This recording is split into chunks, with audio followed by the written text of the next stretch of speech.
સ્પર્ધાત્મક પરીક્ષાની તૈયારી કરતા વિદ્યાર્થીઓની પ્રથમ પસંદગી એટલે આઈસી ક્લિક્સ, જ્યાં તમને મળે છે દરેક કોર્સના વિષય વાઇઝ વિડીયોઝ, ફ્રી મટીરિયલ્સ તથા દરેક પરીક્ષાને લગતી સંપૂર્ણ માહિતી. તો આજે જ ડાઉનલોડ કરો તમારા મોબાઈલ પર આઈસી ક્લિક્સ એપ અને તમારા મિત્રો સાથે પણ શેર કરો. નમસ્કાર વિદ્યાર્થી મિત્રો, આઈસીની યુટ્યુબ ચેનલમાં આપ સર્વે મિત્રોનું હાર્દિક સ્વાગત છે. મિત્રો, હું છું આપનો ફ્રેન્ડ સંજય. આજે આપની સમક્ષ ઉપસ્થિત થયો છું મિત્રો, તો ખાસ કરીને વાત એ કરવી છે કે તારીખ 9/7/2021 રોજ હિસાબનીશ ઓડિટર પેટા તિજોરી અધિકારી અધિક્ષક વર્ગ 3ની જે એક્ઝામ લેવાની છે એ એક્ઝામની અંદર મિત્રો ગુજરાતી વ્યાકરણના જે કાંઈ પણ ક્વેશ્ચન પૂછાયેલા છે એ ક્વેશ્ચનના પેપરનું સોલ્યુશન કરવા માટે હું તમારી સમક્ષ આજે ઉપસ્થિત થયો છું મિત્રો.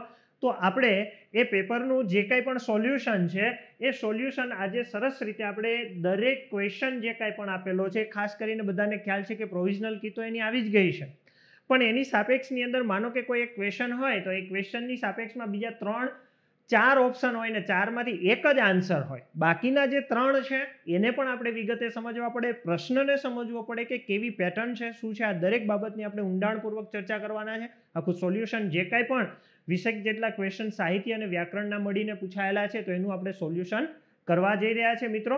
એ પહેલાં હું તમને એક વાત જે છે મારે કહેવાની એ વાત હું તમને કહી દઉં મિત્રો. એક માહિતી લઈ લઈએ તો ખાસ કરીને આઈસી દ્વારા આઈસ ક્લિક્સ નામની એપ્લિકેશન આપણે લોન્ચ કરેલી છે. આપ સર્વેનો પ્રતિસાદ પણ સારો મળી રહ્યો છે મિત્રો. ખાસ એ વાત કરવાની છે કે આઈસી જે આઈસ ક્લિક્સ નામની જે એપ્લિકેશન બહાર પાડી છે એમની અંદર અલગ અલગ પ્રકારના ઘણા બધા કોર્સિસ છે, બધા જ ક્લાસ 3, 1, 2 ને લઈને બધાને. એમાં ખાસ કરીને હું મારી વાત કરું તો ગુજરાતી વ્યાકરણનું જે આજે પેપર સોલ્યુશન કરવા જઈ રહ્યા છે એ પેપર સોલ્યુશન રિલેટેડ આખો ગુજરાતી વ્યાકરણનો કોર્સ મુકાયેલો છે. એ ગુજરાતી વ્યાકરણનો જે કોર્સ મુકાયેલો છે મિત્રો, એ કોર્સને તમારે જો પરચેસ કરવો હોય તો એને કઈ રીતે તમે પરચેસ કરી શકો, તો ખાસ કરીને તમે એપ્લિકેશનની અંદર જાઓ એટલે એક બાજુ તમને બધા કોર્સ જોવા મળશે, એની બાજુમાં જ તમને બધા સબ્જેક્ટ જોવા મળશે.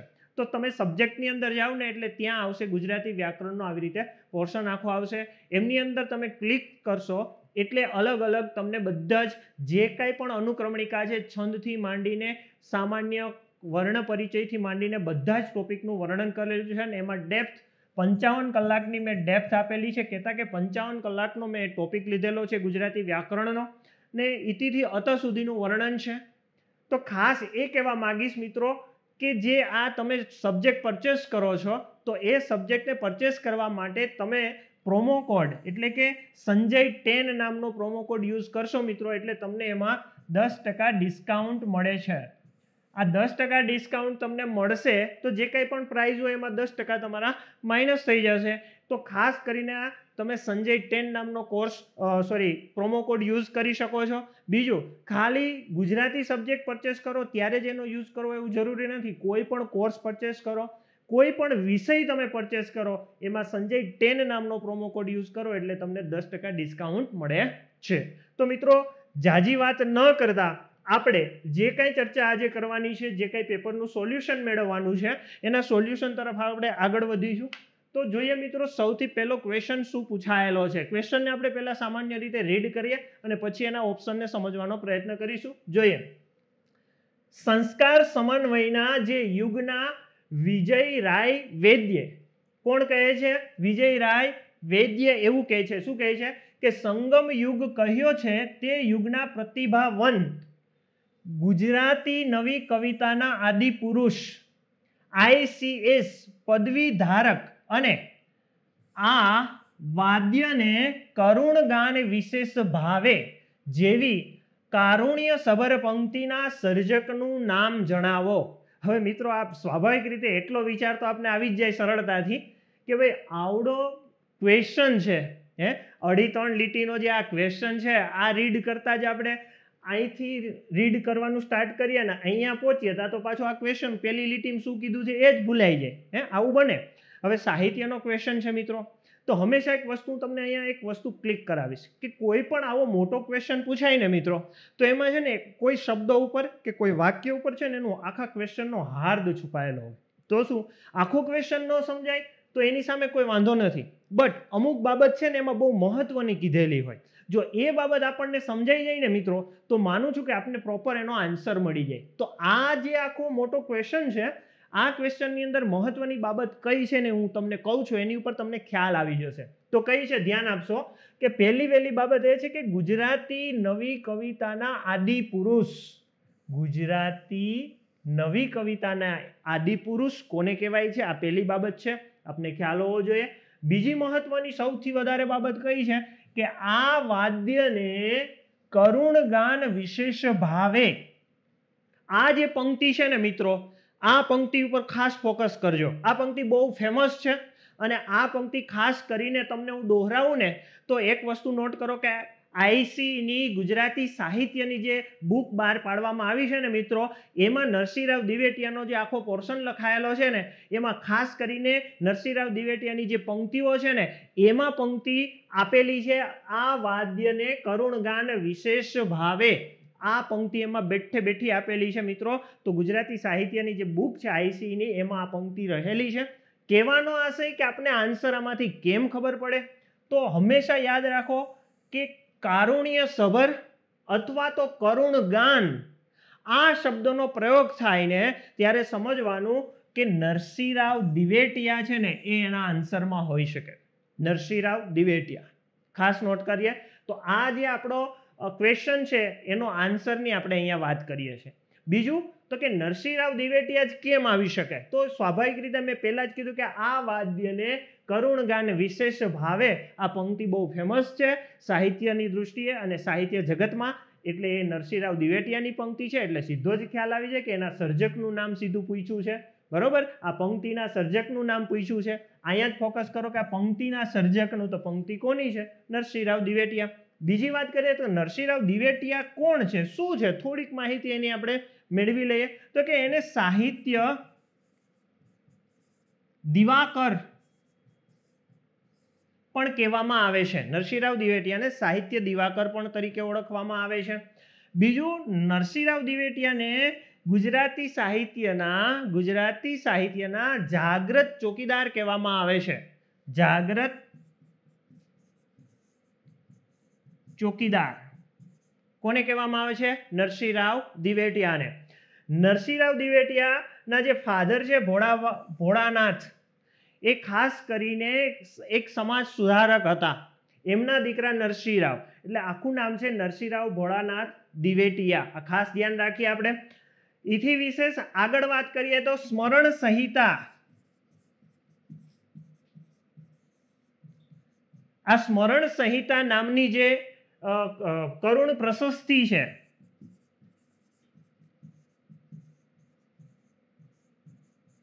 આ કરુણ પ્રશસ્તિ એ એમનું સર્જન છે, કહેતા કે એમની કૃતિ છે, અને ખાસ કરીને એમના જે દીકરા છે એમનું અકાળે મૃત્યુ થાય છે અને એની યાદમાં આ કરુણ પ્રશસ્તિ લખવામાં આવે છે. તો ખાસ કરીને નરસિંહરાવ દિવેટિયા વિશે આટલી આપણે માહિતી મેળવીએ. ઘણી બધી વિશેષ બહુ સારા એવા સાહિત્યકાર પણ છે, એની તો વાત કરીએ તો ઘણો સમય પણ જોઈ જાય, પણ આપણે ક્વેશ્ચનને રિલેટેડ થોડી બાબત મહત્વની છે એને સમજવાનો પ્રયત્ન કરીએ, અને જે કાંઈ બીજું સાહિત્ય રિલેટેડ માહિતી બીજા આપણે આગળ સાહિત્યકારોને પણ સમજવાના છે.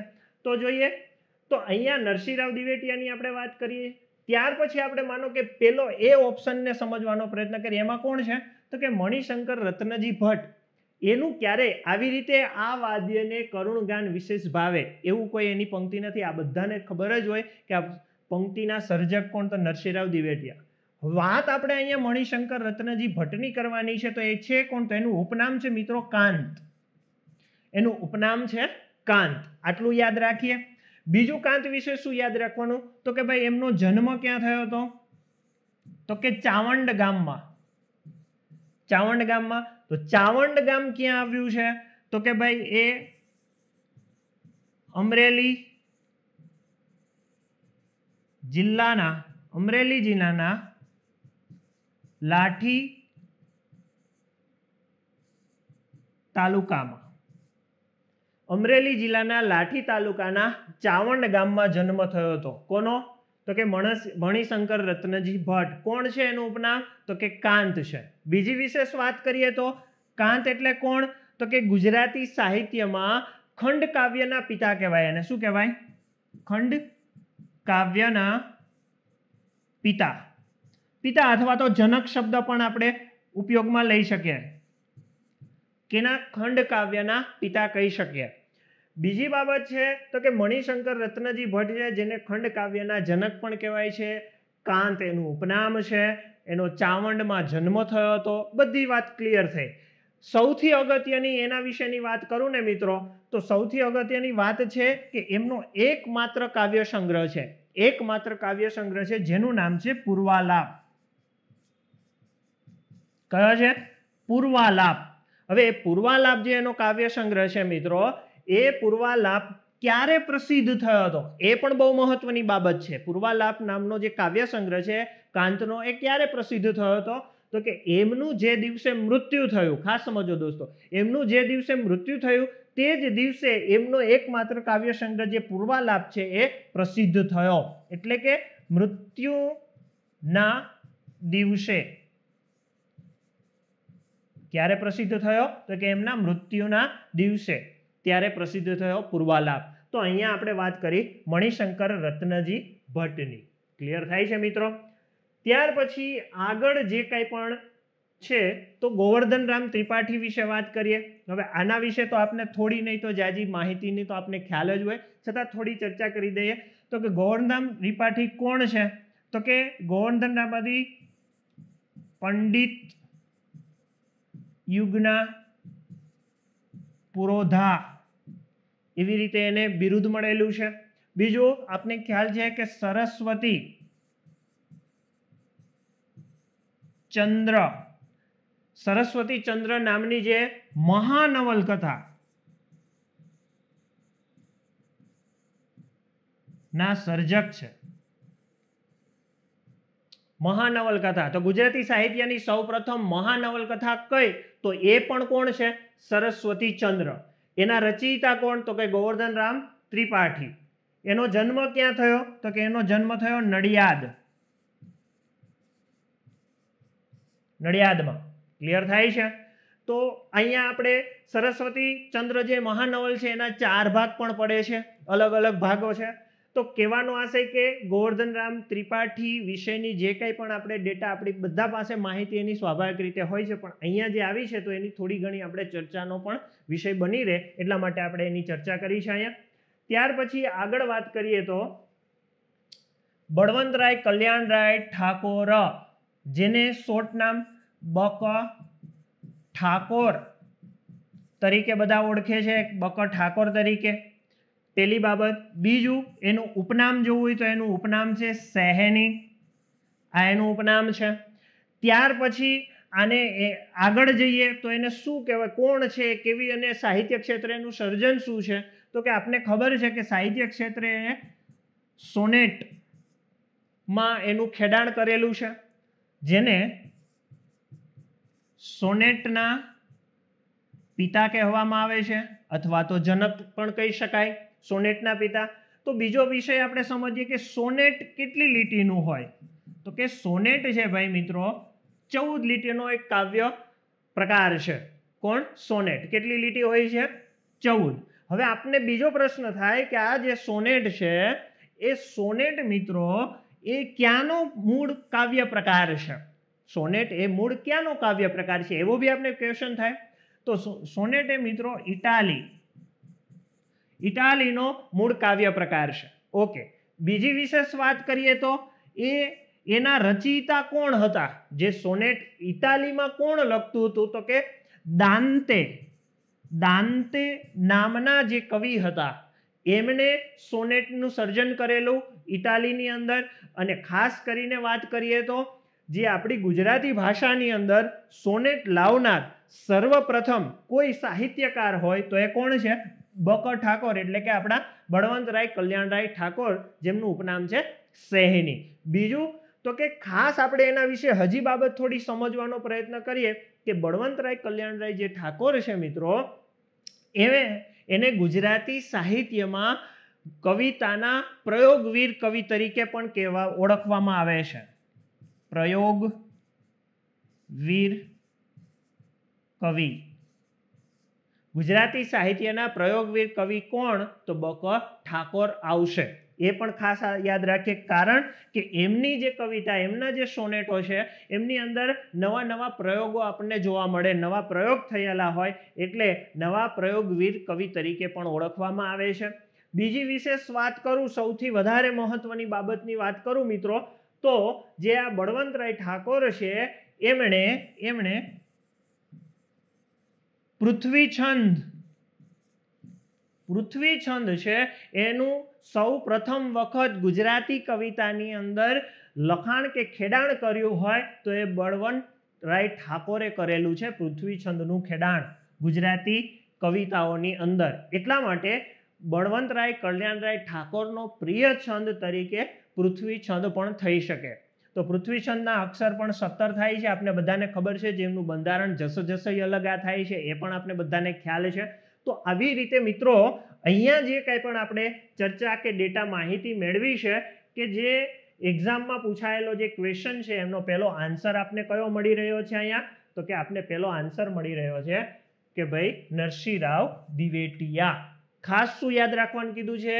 આ વાદ્યને કરુણ ગાન વિશેષ ભાવે, જેવી કારુણ્ય સબર પંક્તિના સર્જક. આ પંક્તિના સર્જક કોણ? તો એ પંક્તિ વિશે મેં વાત કરી છે. જ્યારે કારુણ્ય સબર શબ્દ પ્રયોગ થાય ત્યારે સમજી લેવાનું કે કોણ આવશે? તો કે નરસિંહ રાવ દિવેટિયા આવે છે, અને આ ખૂબ પ્રસિદ્ધ પંક્તિ છે. ક્લિયર મિત્રો? નેક્સ્ટ ક્વેશ્ચન ઉપર આપણે જવાનો પ્રયત્ન કરીશું. તો આગળનો જે ક્વેશ્ચન હતો એ સાહિત્ય રિલેટેડ ક્વેશ્ચન હતો. હવે જે આપણે ક્વેશ્ચન જોઈએ એ વ્યાકરણ રિલેટેડ છે. તો પ્રશ્ન કંઈક એવો થયો છે મિત્રો કે ખોટી જોડણી શોધો. ખોટી જોડણી શોધો. જો આપણે મોટા ભાગે મગજમાં શું હોય કે જોડણી પૂછાય તો સાચી જોડણી કઈ હશે એ શોધવાનો પ્રયત્ન છે, પણ પૂછનાર વ્યક્તિ છે ને કંઈક અવરું પૂછી નાખે. શું? તો કે ખોટી જોડણી શોધો. હવે નીચે 4 ઓપ્શન હોય, એમાંથી જે ખોટી હોય ને એ આપણે સિલેક્ટ કરવાની. તો એની સાબિત એવી થાય કે 3 સાચી હશે. જોઈએ આપણે સૌથી પહેલા તો કે અહીંયા મુહૂર્ત શબ્દ આપ્યો છે. ઓકે, તો મુહૂર્ત શબ્દને આપણે સમજવાનો પહેલા પ્રયત્ન કરીએ જોડણી નિયમ પ્રમાણે. તો હંમેશા યાદ રાખવું કે ઉ કે દીર્ઘ ઉ આ બે હોય ને એક યારે બાજુમાં નિયમ પ્રમાણે જઈએ તો હંમેશા સૌથી પહેલા રસ્વ ઉ આવશે, એટલે કે આવી નિશાની આવે, અને એની બાજુમાં તરત જ જો પાછો ઉ આવે ને તો ત્યારે હંમેશા યાદ રાખવું એ દીર્ઘ ઉ હોય. ઓકે, તો હવે અહીંયા જોઈએ 2 ઉ તો છે જ, તો મુહૂર્ત કેમ લખાશે? તો આ મુ, તો પહેલા ઉ કયો આવશે? રસ્વ ઉ, એટલે આવી રીતે આવશે. પછી હુ, તો અહીંયા કેવો છે? રસ્વ છે, પણ એની જગ્યાએ કેવો આવશે? દીર્ઘ આવશે. અને ત્યાર પછી શું આવશે? અહીંયા મુહૂર્ત રેફ આવશે. એટલે આવી રીતે આખી આ જોડણી બને છે. ખ્યાલ આવ્યો મિત્રો? બીજી વાત કહી દો તો કોઈ પણ શબ્દ હોય, કદાચ જો આ જે નિયમ કહું છું, જે કંઈ વાત કરું છું, તો હંમેશા યાદ રાખવાનું કે નિયમ પ્રમાણે કહું છું. પણ ઘણી ખરી એવી જોડણી પણ હોય છે મિત્રો કે જે અપવાદરૂપ હોય છે, તો જેને કંઈ નિયમ સાથે લેવા દેવા હોતા નથી, તો એને પછી અહીંયા તમે એની હારે સરખામણી નહીં કરતા. બરોબર? એટલે ખાસ સમજવાની છે બાબત. હવે અહીંયા બીજી એક બાબત પણ કહી દો કે કોઈ પણ શબ્દ ઉપર માનો કે મિત્રો રેફ હોય ને, તો એની પૂર્વે આવેલો જે તે શબ્દ ઈ કે ઉ હોય, કયો હોય? ઈ આવેલો હોય કે ઉ આવેલો હોય, એ હંમેશા કેવા હોય છે? તો કે એ દીર્ઘ જ હોય. તો જેમ કે મુહૂર્ત. ખ્યાલ આવ્યો? આવી રીતે થયો. તો આ 3 એ 3 આવી રીતે થશે.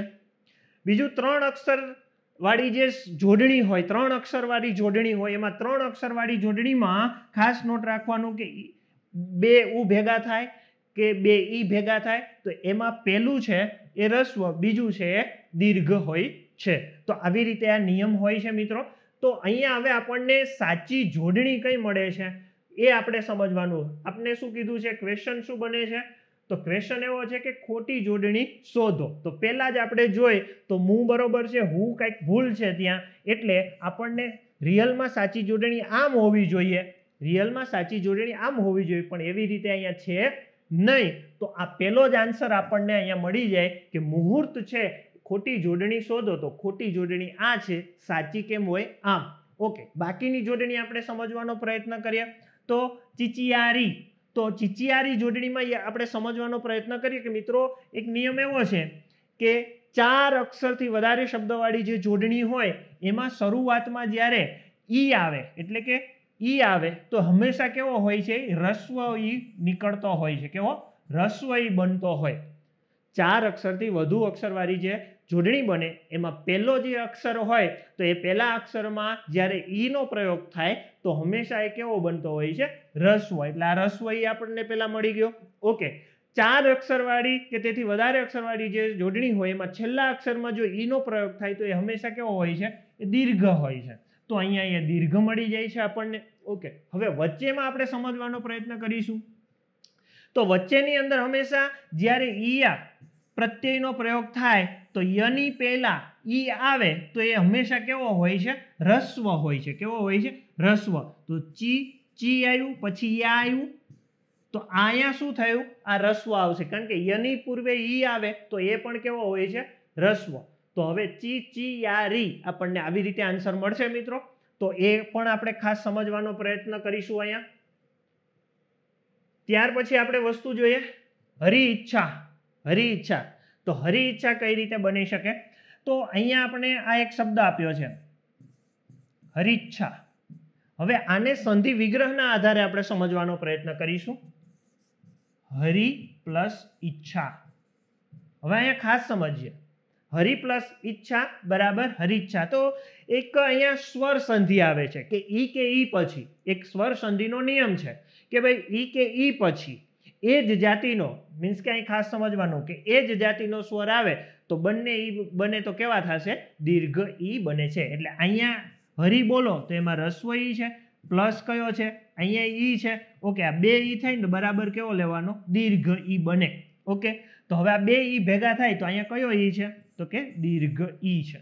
ખ્યાલ આવ્યો? એટલે હરીચ્છા. ઓકે, અહીંયા હરિ એટલે ઈશ્વર, ભગવાન, પ્રભુ, સ્વામી, જે કંઈ આપણે સમજીએ છીએ તે. ઈચ્છા તો આપણે ઘણી વખત કહેતા હોય ને કે ભગવાનની જે ઈચ્છા હશે તે થશે, એટલે આપણે એવો શબ્દ બોલતા કે હરી ઈચ્છા. હવે બીજું શું? એને જેમ કરવું એમ કરે. હરી ઈચ્છા. હરી ઈચ્છા બળવાન છે. આપણે જાત જાતના શબ્દો પ્રયોગ કરતા હોય. મીન્સ હરી ઈચ્છા. તો હરી જ્યારે સંધિ વિગ્રહ થાય છે ત્યારે અહીંયા રસ્વ છે એટલે ઈશ્વર, સ્વામી વગેરે. જ્યારે બે ભેગા થાય છે તો બે ઈ મળે છે જેને લઈને દીર્ઘ ઈ બને એટલે હરીચ્છા શબ્દ આમ બની જાય. એટલે આ સંધિના કારણે આ જોડણી આવી રીતે બનશે. ત્યાર પછી સારથી. હવે એ તો સામાન્ય શબ્દ સીધો જ છે કે સારથી આમ જ લખાય, બધાને ખબર જ છે. એટલે એમાં કાંઈ આપણે વિશેષ પ્રકાશ પાડવાની જરૂર છે નહીં. તો મિત્રો અહીંયા બીજો ક્વેશ્ચન પણ તમને સરસ રીતે સમજાઈ ગયો હશે, એનું સોલ્યુશન. ત્યાર પછીની આપણે વાત કરીએ. આ વસ્તુ મિત્રો અહીંયા બીજી એક વાત તમને અટકાવીને કહી દો કે આ પેપર સોલ્યુશન કરીએ તો ખાલી જેમણે એક્ઝામ આપી છે એને જ ઉપયોગી થાય એવું નથી દોસ્તો. અહીંયા ક્લાસ 1, 2, 3 કોઈ પણ તમે કોમ્પિટિટિવ એક્ઝામ્સ આપો છો, ચાહે તમે જીપીએસસી ક્લાસ 1, 2 ની આપતા હોય, ક્લાસ 3 આપતા હોય, તો દરેક જગ્યા પર જ્યાં જ્યાં ગુજરાતી વ્યાકરણ આવે છે એમાં લગતું કંઈક ને કંઈક બાબતો અહીંયા ટચ થતી જ હોય. એટલે બધાને ઉપયોગી થાય એ પ્રમાણેનો વિડીયો છે મિત્રો. તો વિડીયોને જોતા જાઓ, લાઈક કરતા જાઓ, શેર કરતા જાઓ. કાંઈ પણ ક્વેશ્ચન ક્વેરી હોય તો કોમેન્ટ પણ કરજો. નેક્સ્ટ આપણે ક્વેશ્ચન સમજવાનો પ્રયત્ન કરીશું મિત્રો. નીચે આપેલ શબ્દનો સમાનાર્થી શબ્દ જણાવો. નીચે આપેલ શબ્દનો સમાનાર્થી શબ્દ જણાવો. સમાનાર્થી છે, શબ્દ છે ગંજન શબ્દ છે. કયો છે? ગંજન. એટલે આવો શબ્દ આવે ને એટલે આપણે થોડુંક નવાઈ લાગે કે આ કઈ રીતનો હશે, શું હશે. તો મિત્રો તમને હું એક વસ્તુ યાદ અપાવીશ કે જો તમારી પાસે પૂરો સ્વાધ્યાય હશે, કહેવાનો આશય કે તમે સરસ રીતે જો સ્ટડી કરતા હશો તો કઈ રીતે કરાય, તો ખાસ હું તમને દોહરાવીશ કે ધોરણ 6 થી 12 ધોરણ સુધીની જે કાંઈ પણ ગુજરાતીની ટેક્સ્ટ બુક છે મિત્રો, એ ટેક્સ્ટ બુકનો ખરા અર્થની અંદર, સાચા અર્થની અંદર તમારી પાસે બહોળો અભ્યાસ હોવો જોઈએ.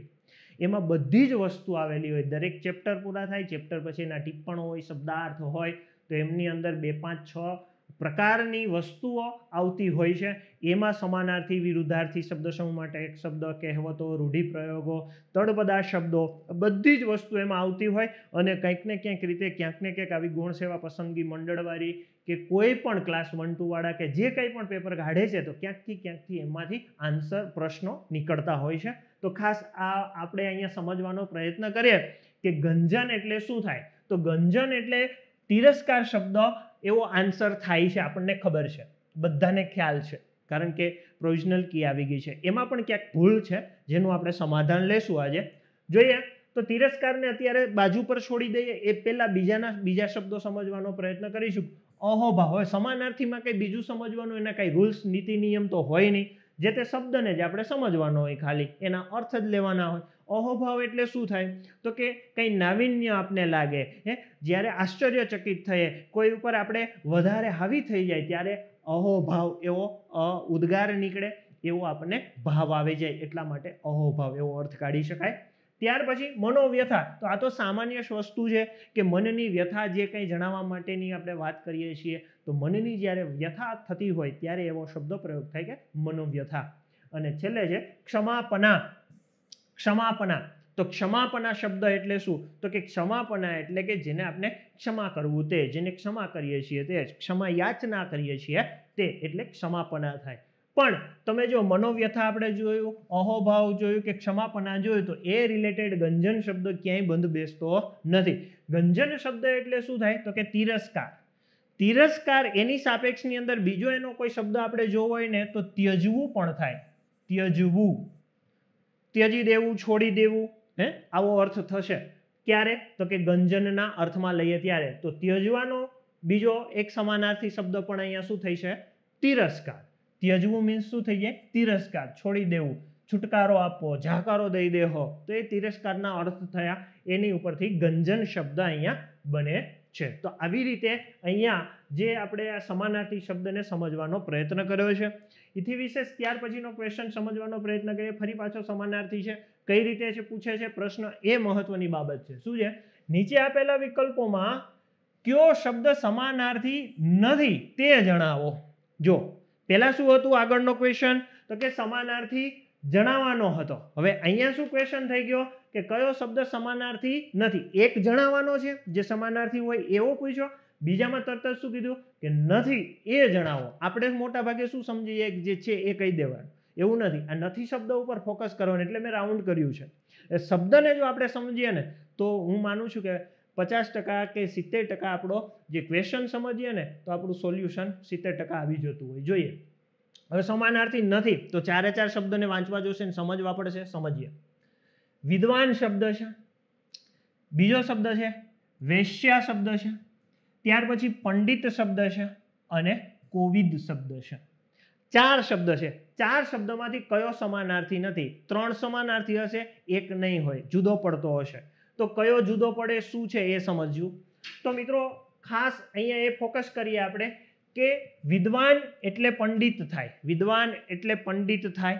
બીજો આગળ જઈએ તો કોવિદ શબ્દ છે, કોવિદ. તો કોવિદ એટલે શું થાય? તો કોવિદ એટલે મિત્રો પંડિત થાય, વિદ્વાન થાય, જાણકાર થાય, પ્રવીણ થાય, વગેરે જેવા એના સમાનાર્થી શબ્દો નીકળી શકાય. અને આ કોવિદ છે આગળની ક્લાસ 3ની કોઈક, હું અત્યારે એક્ઝામનું નામ ભૂલી ગયો છું, એ એક્ઝામની અંદર પણ આ પૂછાયેલો શબ્દ છે કોવિદ. આ ખાસ નોટ રાખજો. તો કોવિદ એટલે વિદ્વાન, પંડિત આવો શબ્દ મળે છે, જાણકાર વગેરે. ખ્યાલ આવ્યો? તો હવે આપને ખબર પડી ગયું કે વિદ્વાન, પંડિત ને કોવિદ આ ત્રણેય સમાનાર્થી છે. તો કયો નથી આપણે કહેવાનો? તો કયો શબ્દ છે? વેશ્યા જે શબ્દ છે એ સમાનાર્થી નથી. કયો શબ્દ નથી સમાનાર્થી મિત્રો? તો કે વેશ્યા. તો આન્સર કયો મળશે આપણને? બી. હવે વેશ્યા એટલે શું એ શબ્દ ઉપર થોડું ફોકસ કરી અને સમજવાનો પ્રયત્ન કરીએ. વેશ્યા એટલે તો કે ગણિકા કહેવાય એને. વેશ્યા એટલે શું થાય? ગણિકા, આવો અર્થ નીકળી શકે. બીજું વારાંગના, આવો પણ અર્થ નીકળી શકે. હવે અહીંયા જો આ શબ્દ પ્રયોગ કરેલો છે એની જગ્યાએ તમને આને જ લગતો નજીકનો સાવ શબ્દ બીજો એક સમજાવવાનો પ્રયત્ન કરું કે ભાઈ વૈશ્ય આવો શબ્દ પ્રયોગ થાય. અહીંયા શું છે? વૈશ્ય. અહીંયા શું છે? વૈશ્ય. જો વૈશ્ય શબ્દ પ્રયોગ થયો હોય, કદાચ આપણે સમજી લઈ નજીકનો છે એટલે સમજવાનો પ્રયત્ન કરીશું. તો વૈશ્ય એટલે શું થાય? તો આપણને ખબર છે કે પહેલાના સમયની અંદર આપણે 4 કેટેગરીમાં બધા આપણે વહેંચાયેલા હતા, જેમાં ક્ષત્રિય, બ્રાહ્મણ, શૂદ્ર અને વૈશ્ય. તો એમાંનો એક આ વૈશ્ય છે, એક પ્રકાર. બરોબર છે? તો એમાં કોણ કોણ હોય? વેશ્યની અંદર કોણ આવી શકે? તો કે વ્યાપાર કરનારા લોકો આવી શકે, ખેતીકામ કરનારા લોકો આવી શકે, જે ગાયોને કે ઢોરને પાળનારા જે લોકો છે એ બધાનું સ્થાન કેમ આવતું? આ વેશ્યની અંદર સ્થાન આવતું હોય છે. તો આવી રીતે આ વેશ્યા છે, આ વેશ્ય શબ્દ છે. તો આવી રીતે શબ્દને પ્રોપર આપણે ઓળખી રાખીએ મિત્રો, એનું પણ ધ્યાન રાખીએ. ક્લિયર? તો આવી રીતે આ જે ક્વેશ્ચન આપ્યો છે કે ભાઈ કયો શબ્દ સમાનાર્થી નથી, તો વિદ્વાન, પંડિત, કોવિદ આ ત્રણેય સમાનાર્થી, અને વેશ્યા શબ્દ છે સમાનાર્થી નથી જણાતો. ત્યાર પછીનો આપણે ક્વેશ્ચન સમજવાનો પ્રયત્ન કરીએ કે નીચે આપેલ વાક્યનો યોગ્ય કર્તરી પ્રયોગ જણાવો. શું જણાવવાનું છે? કર્તરી પ્રયોગ. કર્તરી પ્રયોગ કોને કહેવાય, શું છે? આપણે પેલા વાક્યને રીડ કરી લઈએ, પછી સમજવાનો પ્રયત્ન કરીએ વિગતે. એ દૃશ્ય મારાથી ભૂલાય એમ નથી. એ દૃશ્ય મારાથી ભૂલાય એમ નથી. પહેલા તો દૃશ્ય આ શબ્દને રીડ કરતા જ પહેલા તો મોટા ભાગના કેન્ડિડેટને આવડતું નથી. બહુ સ્પષ્ટ અને ચોખ્ખી વાત કહી દઉં. દૃશ્ય, હવે તમને એનો વિગ્રહ પહેલા કહી દઉં. દ પ્લસ રૂ થશે. દ પ્લસ રૂ થશે. આને દ્ર વાંચે છે ઘણા કેન્ડિડેટ. શું વાંચે છે? દ્ર. એટલે શું વાંચશે? આને દ્રશ્ય બોલશે. શું બોલશે? દ્રશ્ય. મિત્રો આ દ્રશ્ય નથી, આ તદ્દન ખોટું પડશે. આને શું ઉચ્ચારણ લેવાય? આનું દૃશ્ય. ઉચ્ચારણ શું કામે? તો કે અહીંયા રૂ છે, તો દ પ્લસ રૂ બે ભેગું કરીને રીડ કરો તો શું થયું? દ્રુ. તો દૃશ્ય થાય, દ્રશ્ય શબ્દ છે જ નહીં. ખ્યાલ આવ્યો? આ પહેલી બાબત. ઓકે, એની ઉપરથી હજી એક બીજો શબ્દ આપું, દૃષ્ટિ. ઘણી ગર્લ્સનું નામ હોય, અથવા તો આપણે જે જોઈએ છીએ તે, રાઈટ? તો એને આપણે શું બોલીએ? દ્રષ્ટિ બોલીએ. શું બોલીએ છીએ આપણે? દ્રષ્ટિ. મિત્રો દ્રષ્ટિ નામનો એવો કોઈ શબ્દ છે જ નહીં, કારણ કે આ શું છે જોઈ લો, દ પ્લસ રૂ. તો આને શું ઉચ્ચારિત થશે? આ દૃષ્ટિ. શું થશે? દૃષ્ટિ, નહીં કે દ્રષ્ટિ. ખ્યાલ આવ્યો? દૃષ્ટિ ઉચ્ચારિત થશે. તો આવી રીતે આને પહેલા તો ઉચ્ચારણ સાચું કરીએ આપણે. હવે આપણે એનો જે કંઈ પણ કર્તરી પ્રયોગ જણાવવાનો છે, તો આ સ્વાભાવિક રીતે કર્મણી વાક્ય હોય એવું આપણે માની લેવું પડે. પહેલા તો વાક્યને રીડ કરીએ એટલે આપણે સમજાશે. એ દૃશ્ય મારાથી ભૂલાય એમ નથી. એ દૃશ્ય મારાથી ભૂલાય એમ નથી. ઓકે, હવે સૌથી પહેલા કર્તરી અને કર્મણી વાક્ય રચના હોય તેમાં ધ્યાન શું રાખવાનું? કઈ કઈ બાબતને ધ્યાન રાખવાનું? તો ખાસ તો એ નોટ રાખવાનું કે કર્તરી વાક્ય રચના હોય ને તેમાં કર્તાનું પ્રધાનતા હોય, કર્તાનું પ્રાધાન્ય હોય, અને કર્મણી વાક્ય રચના હોય તો એમાં કર્મનું પ્રાધાન્ય હોય. પહેલી બાબત.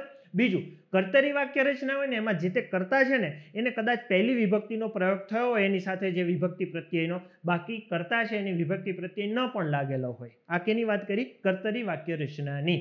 જ્યારે કર્મણી વાક્ય રચનામાં કર્મનું તો પ્રાધાન્ય હોય જ, પણ જે તે કર્તા સાથે વિભક્તિ પ્રત્યયો લાગેલા હોય, થી, થકી, વડે, દ્વારા, મારફત વગેરે જેવા પ્રત્યયો એની સાથે સંકળાયેલા હોય. કોની સાથે? કર્તા સાથે. અને પ્રાધાન્ય કોનું હોય? કર્મનું. આવી કર્મણી વાક્ય રચના. તો જોઈએ એમાં એ દૃશ્ય મારાથી. તો મારાથી અહીંયા શું છે? તો કે મારાથી એ સાર્વનામિક. સાર્વનામિક કોઈને કોઈ વ્યક્તિ ત્યાં હશે. એ સર્વનામ વાપર્યું છે અહીંયા. શું છે? હું એમ કહું મારાથી, તો અહીં મારું તો નામ ન લઉં કે સંજય કહું છું. આવું તો ન થાય. સંજય કહું છું એમ તો ન કહી શકું. હું કહું છું એમ કહીશ તો મારા નામની જગ્યાએ મેં શબ્દ પ્રયોગ કયો કર્યો? હું.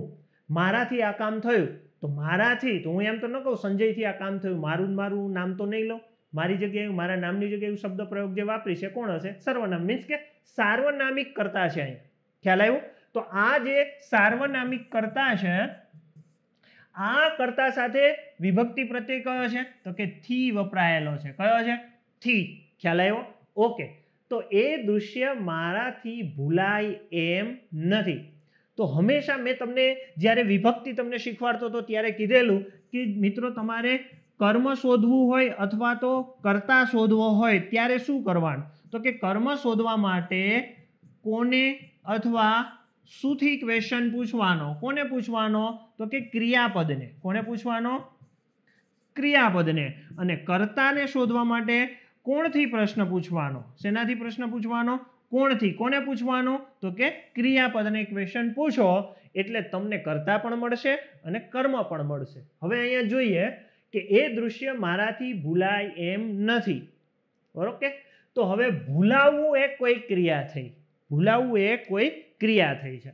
હવે એને ક્રિયાને આ ક્રિયાપદને પ્રશ્ન પૂછો કે ભાઈ શું ભૂલાય એમ નથી, તો તરત જ યાદ આવી જાય કે દૃશ્ય. તો દૃશ્ય એ શું થયું મિત્રો? કર્મ થયું. જો કારણ કેનાથી પ્રશ્ન પૂછ્યો? શુંથી પ્રશ્ન પૂછ્યો? કોને પૂછ્યો? ક્રિયાપદને. તો મળ્યું શું? સીધું જ કર્મ. કર્મ કયું મળ્યું? દૃશ્ય. ખ્યાલ આવ્યો? ઓકે. હવે આપણે એમ પૂછીએ કે કોનાથી ભૂલાય એમ નથી, કોણથી ભૂલાય એમ નથી અથવા તો કોનાથી ભૂલાય એમ નથી?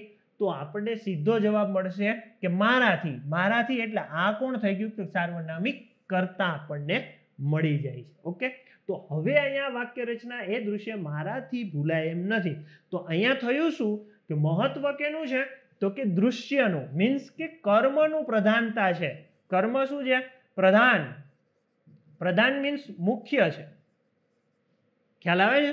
અને જે તે કર્તા સાથે વિભક્તિ પ્રત્યય લાગેલો છે, જેને લઈને આ પેલું વાક્ય કેવું થયું? તો કે પેલું વાક્ય છે કર્મણી વાક્ય છે. કેવું છે? કર્મણી વાક્ય છે. હવે આપણે એમાંથી એને કર્તરીમાં લઈ જવાનું છે. તો હવે કર્તરી વાળું વાક્ય શોધવું પડશે નીચે 4 વિકલ્પોમાંથી. તો આપણે જોવાનો પ્રયત્ન કરીએ અને સમજવાનો પ્રયત્ન કરીશું મિત્રો. હવે કર્મણી શોધવું છે. તો હવે જો પેલો એ ઓપ્શનમાં શું આપ્યું છે? એ દૃશ્ય હું ભૂલું એમ નથી. પેલું શું છે? એ દૃશ્ય મારાથી ભૂલાય એમ નથી. હવે શું થયું?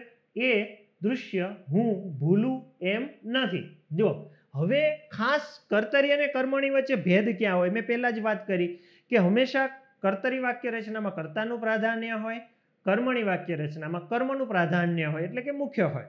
બીજું તો કે જે કર્તા વપરાય છે કર્તરી વાક્ય રચનામાં એની સાથે વિભક્તિ પ્રત્યય જોડાયેલો હોય તો એ પહેલી વિભક્તિનો હોય અથવા તો ના પણ હોય. જ્યારે કર્મણી વાક્ય રચનાની અંદર કર્તા જે હોય એની સાથે વિભક્તિ પ્રત્યયો જોડાયેલા હોય થી થકી વડે દ્વારા મારફત. તો અહીંયા આ કર્મણી છે ને એની સાથે વિભક્તિ પ્રત્યય થી જોડાયેલો છે, તો એની સાપેક્ષમાં કર્તરી વાક્ય રચના સાથે જે તે કર્તા હશે એની સાથે વિભક્તિ પ્રત્યય નહીં હોય. તો જોઈએ પહેલા વાક્યની અંદર હું છે અહીંયા, તો હું છે એ કોણ છે? કર્તા છે. તો કર્તા સાથે વિભક્તિ પ્રત્યય નથી જોડાયેલો, મીન્સ કે 0 પ્રત્યય છે. ઓકે.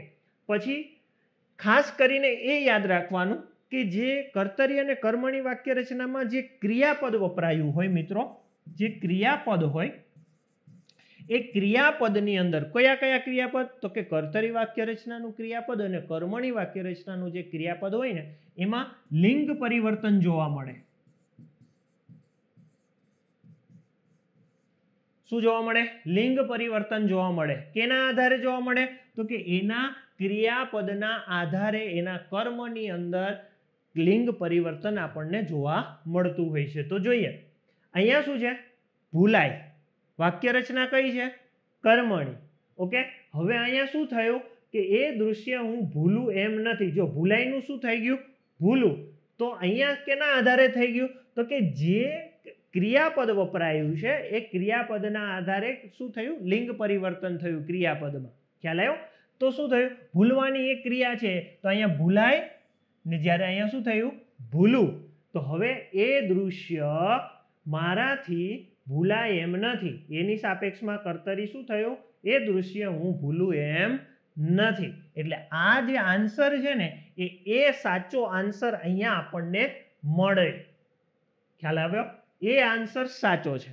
હવે તમને એક મહત્વની વાત કહું કે એની જે પ્રોવિઝનલ કી આવેલી છે જે આજ પેપરની, એમાં આન્સર મિત્રો આ સી આન્સર આપ્યો છે. કયો આન્સર આપ્યો છે? એમાં આ સી આન્સર આપ્યો છે કે એ દૃશ્ય હું ભૂલી જઈશ. હવે તમે સામાન્ય રીતે એ દૃશ્ય મારાથી ભૂલાય એમ નથી આવું તમે રીડ કરો અને એનો આન્સર એ દૃશ્ય હું ભૂલી જઈશ. હવે એ તો મિનિંગલેસ છે. ભૂલી જઈશ એવી તો કાંઈ અહીંયા વાત જ નથી કરી. ભૂલાય એમ નથી એવું છે. તો આ જે શબ્દ પ્રયોગ છે એનો પ્રયોગ થવો જોઈએ ને, રાઈટ? એટલે આ તદ્દન ખોટું છે મિત્રો. આ વસ્તુ જ ખોટી છે. એટલે અહીંયા એ જે કંઈ પેપર કાઢનાર છે એમની અહીંયા ભૂલ છે. એટલે ખાસ કરીને તમે પણ એના સોર્સ શોધીને એની અપીલ કરી શકો છો, જેથી કરીને તમને એનો માર્ક્સ મળવા પાત્ર થશે. એટલે આ એક પ્રોવિઝનલ કીની અંદર આ ક્વેશ્ચનમાં અહીંયા ભૂલ છે. તમે પણ નોટ કરજો બધા. આન્સર એનો સાચો કયો આવશે? એ આવશે. કયો આન્સર આવશે?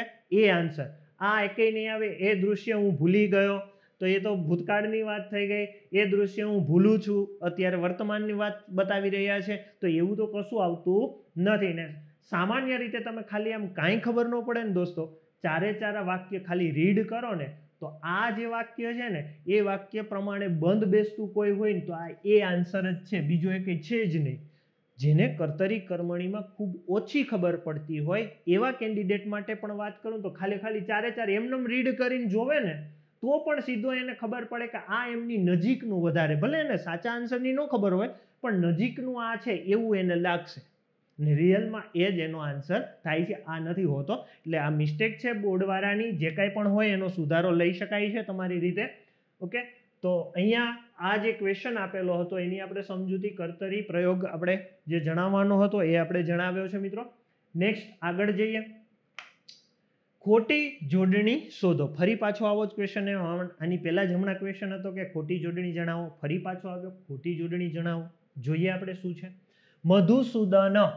જો દોસ્તો ફોકસ કરજો, 4 ઓપ્શન હશે, 4માંથી કઈ ખોટી છે ને એ કહેવાનું છે.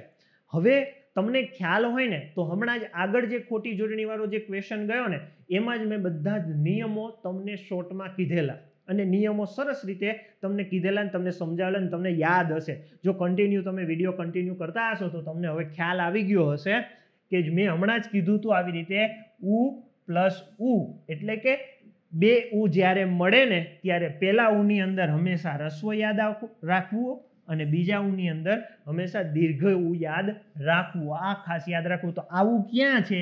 અહીંયા છે, યસ છે. આવું ક્યાં છે? અહીંયા છે, હા છે. તો આ તદ્દન કેવી હોય? સાચી હોય. જે મુહૂર્તમાં જોયું તો એવી રીતે. તો આ સાચી છે. આપણે શું દર્શાવવાની છે? ખોટી. તો આ તો સાચી છે મધુસૂદન. ખ્યાલ આવી ગયો? હમણાં જ નિયમ સમજાવ્યો એ રીતે.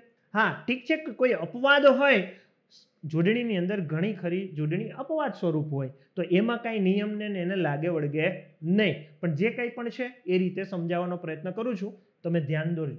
નેક્સ્ટ આપણે બી ઓપ્શન જોઈએ તો રાગીણી. તો સ્વાભાવિક રીતે ભાઈ 3 અક્ષરની જે જોડણી હોય તો એમાં પહેલો અક્ષરની સાથે સાથે આવતો જે અહીંયા ખાસ કરીને જોવાનું કે પહેલો ગુરુ હોય તો ત્યાર પછી કોણ હોય? રસ્વ હોય. આવો પણ એક નિયમ છે. બીજું આપણે સરળતાથી નિયમ સમજવો હોય તો મેં હમણાં જ તમને સમજાવ્યો તો બંને ઈ ભેગા થાય તો એક રસ્વ ઈ અને એક દીર્ઘ ઈ હોય છે બાજુમાં. મોટા ભાગે આ જોડણી આ પ્રમાણે થતી હોય છે, અપવાદ સિવાયની વાત છે.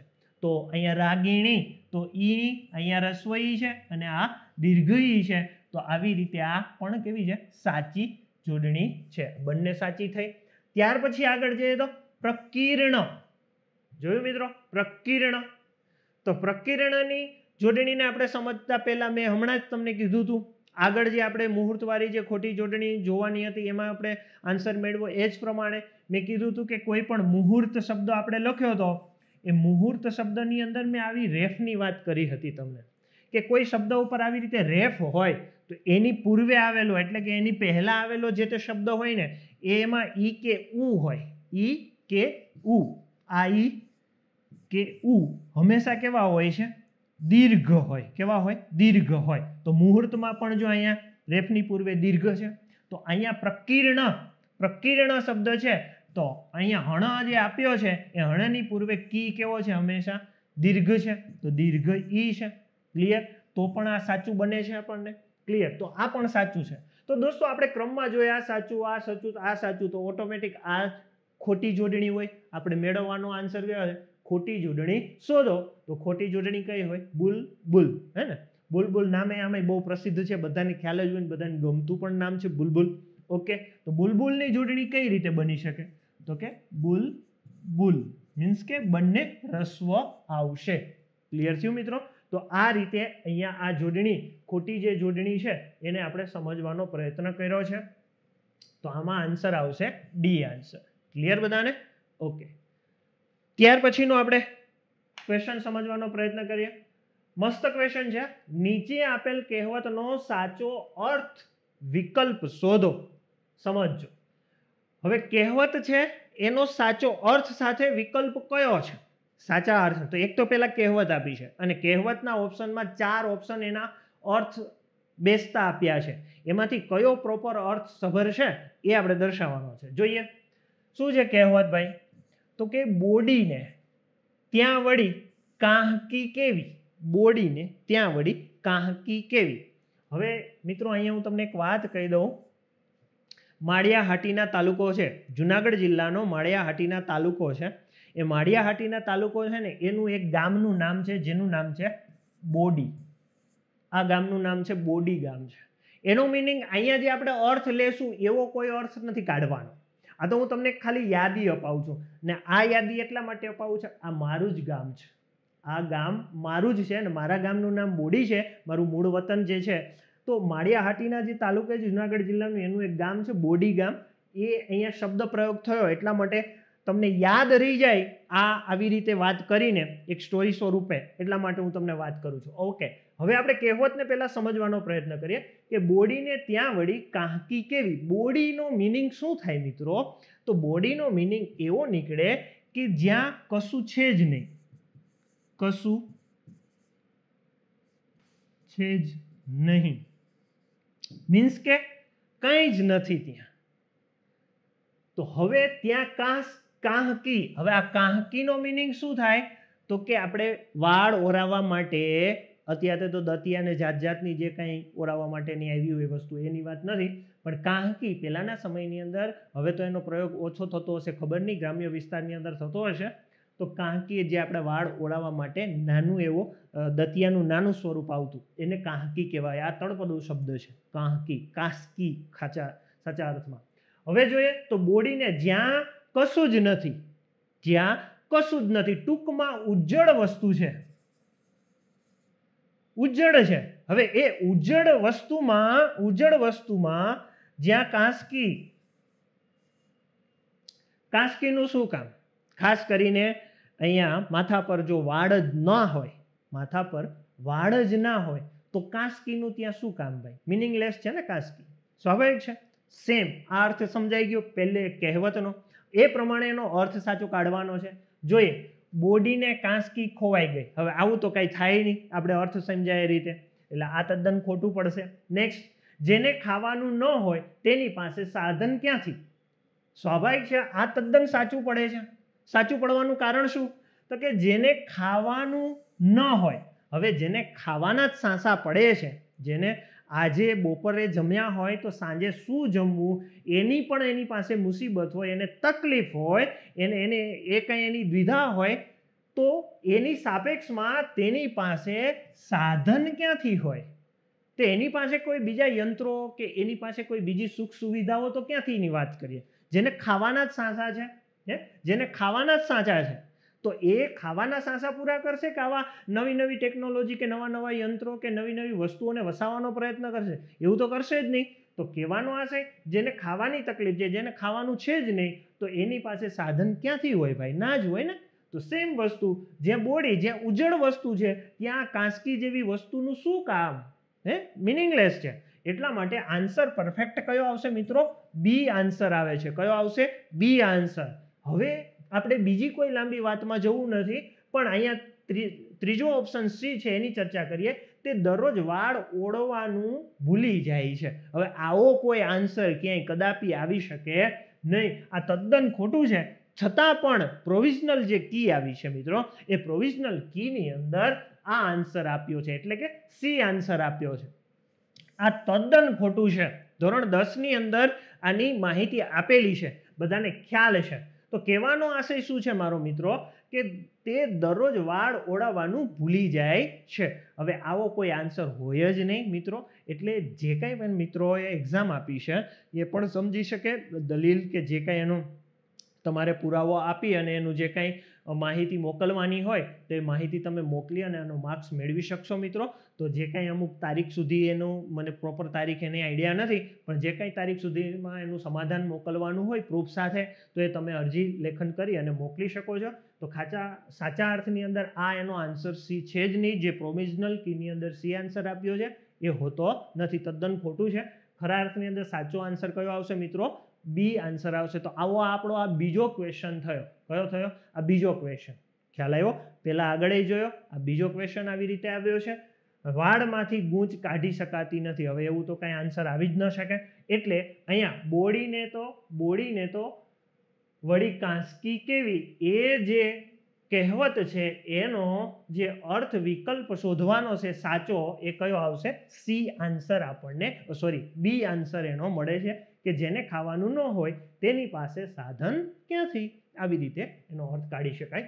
ઓકે, ત્યાર પછીનો આપણે ક્વેશ્ચન ખાસ આમાં જોઈ લેજો. સી આન્સર પ્રોવિઝનલ કી પ્રમાણે છે પણ એ સાચો છે નહીં, એ તમારી જાતે સુધારી લેવાનો, એનું પ્રૂફ શોધી લેજો અને પ્રૂફ શોધી અને તમે જે તે બોર્ડને તમે ઇન્ફોર્મ કરી શકો છો, અરજી લખી અને એનો આન્સર સાચો મેળવી શકો છો મિત્રો. ત્યાર પછી આગળ નેક્સ્ટ જોઈએ ક્વેશ્ચન છે રેખાંકિત પદનો કૃદંતનો પ્રકાર શોધી જણાવો. શું જોવાનું છે? એક તો કૃદંતનો પ્રકાર કહેવાનો છે. કોનો? તો કે રેખાંકિત, એટલે કે જેની નીચે જે શબ્દ નીચે અંડરલાઈન કરેલી હશે એનો કૃદંતનો પ્રકાર કયો છે ને એ કહેવાનું છે. જોઈએ, હરલીનને બોલવું ગમતું નથી. કોને? હરલીનને બોલવું ગમતું નથી. બોલવું એક સામાન્ય ક્રિયા છે, ખ્યાલ આવી ગયો?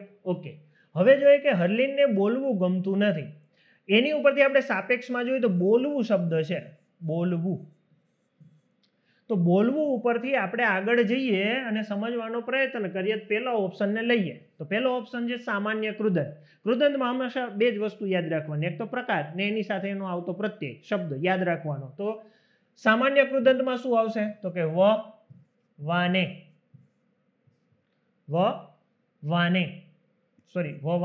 શું આવશે? વાનો. હવે વાનો એટલે આ કઈ રીતે લઈ શકાય? તો કે આવ્યો હોય તો વનું શું થઈ શકે? તો કે વુ આવી રીતે આવી શકે. વાનો આવ્યો હોય તો શું લખાય? તો કે વાનો, વાની, વાનું, વાના, વાનો, વાની, વાનું, વાના, આવી રીતે આવી શકે. આવા પ્રકારના જે કંઈ પણ શબ્દો પ્રયોગ થયા હોય ને ક્રિયાપદની અંદર ત્યારે કયો તમારે લેવાનો? સામાન્ય કૃદંત. કયો લેવાનો? સામાન્ય કૃદંત. ખાસ કરીને મિત્રો યાદ કરો, હું જ્યારે ઘણા કેન્ડિડેટ આ વિડીયો જોતા હશે એને ખ્યાલ પણ હશે કે જ્યારે હું લેક્ચર લેતો હોઉં છું ત્યારે મેં ઘણી વખત કીધેલું છે તમને ખૂબ કે ભાઈ સામાન્ય કૃદંત છે એનું એક બીજું નામ છે વિદ્યાર્થ કૃદંત. તો સામાન્ય કૃદંત આપણે વિદ્યાર્થ કૃદંત ખૂબ પ્રચલિત હોય, કારણ કે ધોરણ 10માં એની અંદર આવતો તેમાં વિદ્યાર્થ કૃદંત એવું લખાયેલું હતું. સામાન્ય કૃદંતથી પ્રચલિત ના હોય એ શબ્દ વધારે, જેને લઈને આપણે ઓપ્શનમાં આપણે વિદ્યાર્થ ગોતતા હોય, ક્યાંય વિદ્યાર્થ હોય નહીં પણ ઓપ્શનમાં સામાન્ય છુપાયેલો હોય તો આપણે ખ્યાલ હોવો જોઈએ કે સામાન્ય એટલે જ વિદ્યાર્થ ને વિદ્યાર્થ એટલે જ સામાન્ય કૃદંત થાય છે. આ પહેલી બાબત. એના પ્રત્યય મેં બધા અહીં લખ્યા છે, વો, વી, વાનો, વાની, વાનું, વાના. તો એમાંનો વુ છે, ખ્યાલ આવ્યો? તો વુ છે બોલવું, ખ્યાલ આવી ગયો? તો એ પ્રમાણે આન્સર આપને સામાન્ય કૃદંત મળશે. બીજું આગળ જઈએ સમજવાનો પ્રયત્ન કરીએ તો માનો કે અહીંયા વર્તમાન કૃદંત આપ્યો છે તો વર્તમાન કૃદંતના પ્રત્યય શું લઈ શકાય? તો કે વર્તમાન કૃદંતનો પ્રત્યય ત છે. કયો છે? વર્તમાન કૃદંતનો પ્રત્યય ત. એની ઉપરથી શું બની શકે? તો કે તો, તી, તું, તા, તોતી, તુતા, આવી રીતે આવતો હોય. જેમ કે કરતો, કરતી, કરતું, કરતા, લખતો, લખતી, લખતું, લખતા, બોલતો, બોલતી, બોલતું, બોલતા, ચાલતો, ચાલતી, ચાલતું, ચાલતા. આ જે કંઈ પણ આવા વગેરે જેવા શબ્દો આવે તો એ બધા શબ્દો જો અહીં બોલવું છે તો અહીં બોલતો નથી, બોલતું નથી. જો બોલતું હોત તો વર્તમાન જ, પણ બોલવું છે તો શું થયું? સામાન્ય. ખ્યાલ આવે છે મિત્રો? તો આ રીતે આપણે લઈ શકીએ વર્તમાન કૃદંતની વાત. ત્યાર પછી વાત કરીએ ભવિષ્ય કૃદંત. ભવિષ્ય કૃદંતમાં તો પ્રત્યય કયો છે? નાર પ્રત્યય છે. કયો છે? નાર. એટલે શું થાય? તો કે નારો, નારી, નારું, નારા, નારો, નારી, નારું, નારા. ખ્યાલ આવી ગયો? આવી રીતે. તો હવે અહીંયા બીજી એક પણ બાબત એડ કરી દઉં કે રો, રી, રૂ, રા છે. રો, રી, રૂ, રા. તો રો, રી, રૂ, રા એનો મિનિંગ શું થયો? તો કે ષષ્ઠી વિભક્તિ. ષષ્ઠી વિભક્તિ જે છે ષષ્ઠીના અર્થમાં સંબંધ વિભક્તિ. સંબંધ વિભક્તિ જે છે એના પ્રત્યય છે નોની, નુના, રોરી, રૂરા, નોની, નુના. રાઈટ? તો એમાં રોરી, રૂરા, નોની, નુના અહીંયા આવેલો છે. આગળ ના, નારી, નારી, નારું, નારા વગેરે. તો આવી રીતે આ પ્રત્યયો બની શકે છે. તો ખાસ એ પણ આપણે નોટ રાખીએ કે ભવિષ્ય કૃદંતનો પ્રત્યય કયો થાય? નાર પ્રત્યય થાય છે, જેનો આપણે બધાને ખ્યાલ જ છે. નેક્સ્ટ આપણે જોઈ લે ભૂત કૃદંત છે. તો કે ભૂત કૃદંત તો ભાઈ એના સીધા બે જ પ્રકાર પડે છે. ભૂત કૃદંતના બે પ્રકાર. એક કયો છે? તો કે ભાઈ સાદું ભૂત કૃદંત. હવે સાદું ભૂતકૃદંત હોય તો એનો પ્રત્યય કયો છે? ય પ્રત્યય છે. અને ત્યાર પછી એનો બીજો પ્રકાર આપણે જો હોય તો કે ભાઈ બીજો પ્રકાર છે પરોક્ષ.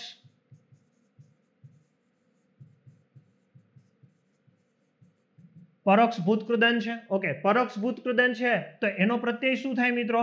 તો કે એનો પ્રત્યય થાય છે લ અથવા તો એલ, અથવા શું થશે? એલ. હવે અહીંયા લ એટલે શું થાય? તો કે લો લી લુ લા, લોલી લુલા. એલ એટલે એલો એલી એલુ એલા. ખ્યાલ આવ્યો? આવી રીતે એ પરોક્ષ ભૂતકૃદંતનો પ્રત્યય બની શકે છે. તો આવી રીતે ભૂતકૃદંતની આપણે અહીંયા વાત કરી છે મિત્રો. તો ખાસ આપણો જે આ ક્વેશ્ચન હતો કે ભાઈ રેખાંકિત પદનો કૃદંતનો પ્રકાર શોધીને લખો, તો હર્લિનને બોલવું ગમતું નથી. એનો સાચો આન્સર કયો આવશે? સામાન્ય કૃદંત, અથવા તો એનો બીજું નામ છે વિદ્યાર્થ કૃદંત. આપણે એ સમજી રાખવાનું, અહીંયા સામાન્ય છે તો સામાન્ય આન્સર લેવાનો. નેક્સ્ટ, સાચી જોડણી શોધો. જો અત્યાર સુધી ક્વેશ્ચન 2 એવા આવી ગયા જોડણીના કે ખોટી જોડણી શોધો. હવે આન્સર આવ્યો છે પાછો જોડણીનો ત્રીજો ક્વેશ્ચન છે અને એમાં આન્સર પ્રશ્ન છે કે સાચી જોડણી શોધો. હવે સાચી શોધવાની છે. જોઈએ, પશ્ચાતાપ. હવે આવી તો જોડણી જ ન હોય, કારણ કે સ્વાભાવિક રીતે આપણે ખબર જ છે કે પ્ર આવે જ નહીં પશ્ચાતાપમાં, તો એ પહેલું જ ખોટું પડી જાય. આપણે શું દર્શાવવાનું છે? સાચી જોડણી. બી ઓપ્શન જોઈએ, પશ્ચાતાપ. હવે આ કંઈક થોડાક નજીક હોય અથવા તો એ હોઈ શકે, એ બીજા 2 ઓપ્શન જોઈએ પછી આપણને ખબર પડે. આવું જ્યારે આપણે પેપર ભરતા હોય ને ત્યારે આપણા મગજમાં આવું થાય. નેક્સ્ટ આપણે ત્રીજો ઓપ્શન જોઈએ, સી, પશ્ચાતાપ. એટલે આ એ નજીક છે, આ બેય નજીક છે. નજીક નજીક શું છે એની તફાવત છે. હજી આપણે એક ઓપ્શન બાકી છે, જોઈ લઈએ શું છે અહીંયા. તો કે પશ્ચાતપ. પશ્ચાતપ છે, અહીંયા તાપ છે, તો પ્ર તો હોય જ નહીં સ્વાભાવિક રીતે. આ એટલે એ અને ડી આન્સર તો સીધા નીકળી જાય છે ઓપ્શન આપણા. ઓકે, હવે જે આપણે આપેલા છે બી અને સી ઉપર ફોકસ કરવાનું છે. તો બી અને સી ઉપર ફોકસ કરીએ ને ત્યારે સમજવાનો પ્રયત્ન કરીએ દોસ્તો કે અહીંયા લખેલું છે પશ્ચાતાપ. પશ્ચાતાપ. હવે પશ્ચાતાપ છે ને એ શબ્દને આપણે ખાસ સમજવો હોય ને તો પશ્ચાતાપ, હવે એ શબ્દ ઉપર ફોકસ કરીએ તો આપણે ખાસ સમજવાનું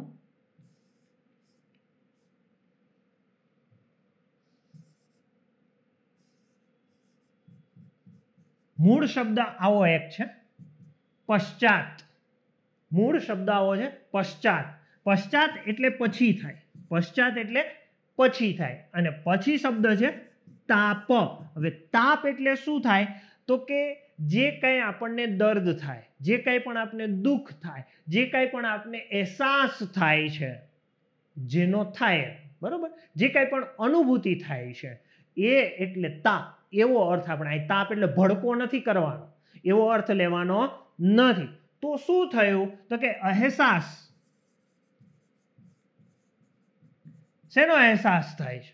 તો કે આપણને જે કંઈ પણ આપણાથી ભૂલ થઈ ગઈ હોય, જે કંઈ પણ આપણી કોઈ મુશ્કેલી આવી ગઈ હોય અને જેને લઈને આપણને એમ થાય કે આ મારી ભૂલ થઈ ગઈ છે, પછી જે આપણને એનો પશ્ચાત એટલે પછીથી જે આપણને એનો અહેસાસ થાય, પછીથી આપણને એની સમજણ થાય, પછીથી આપણને એનું દુઃખ થાય કે સાલી આ તો મારી ભૂલ થઈ ગઈ, એ જે થાય એને શું કહેવાય? પશ્ચાતાપ. ખ્યાલ આવ્યો? ઓકે, હવે આ મૂળ શબ્દ મેં લખ્યા ને એમાં જ એનો આન્સર છે, એટલા માટે આ વસ્તુ મેં લખી છે. સમજજો. હવે જો પશ્ચાત એટલે અહીંયા આ ત કેવો મેં લખ્યો છે મિત્રો, જેને ખોડો અક્ષર કહેવાય, અથવા સંસ્કૃતમાં કેવું હોય તો એને હલંત કહેવાય. હજી સારી અને હજી અલગ રીતે કેવું હોય તો આપણે એને સમજીએ છીએ કે અડધો અક્ષર. અડધો અક્ષર છે. Okay, clear? હવે ત્યાર પછી અહીંયા તાપ શબ્દ છે.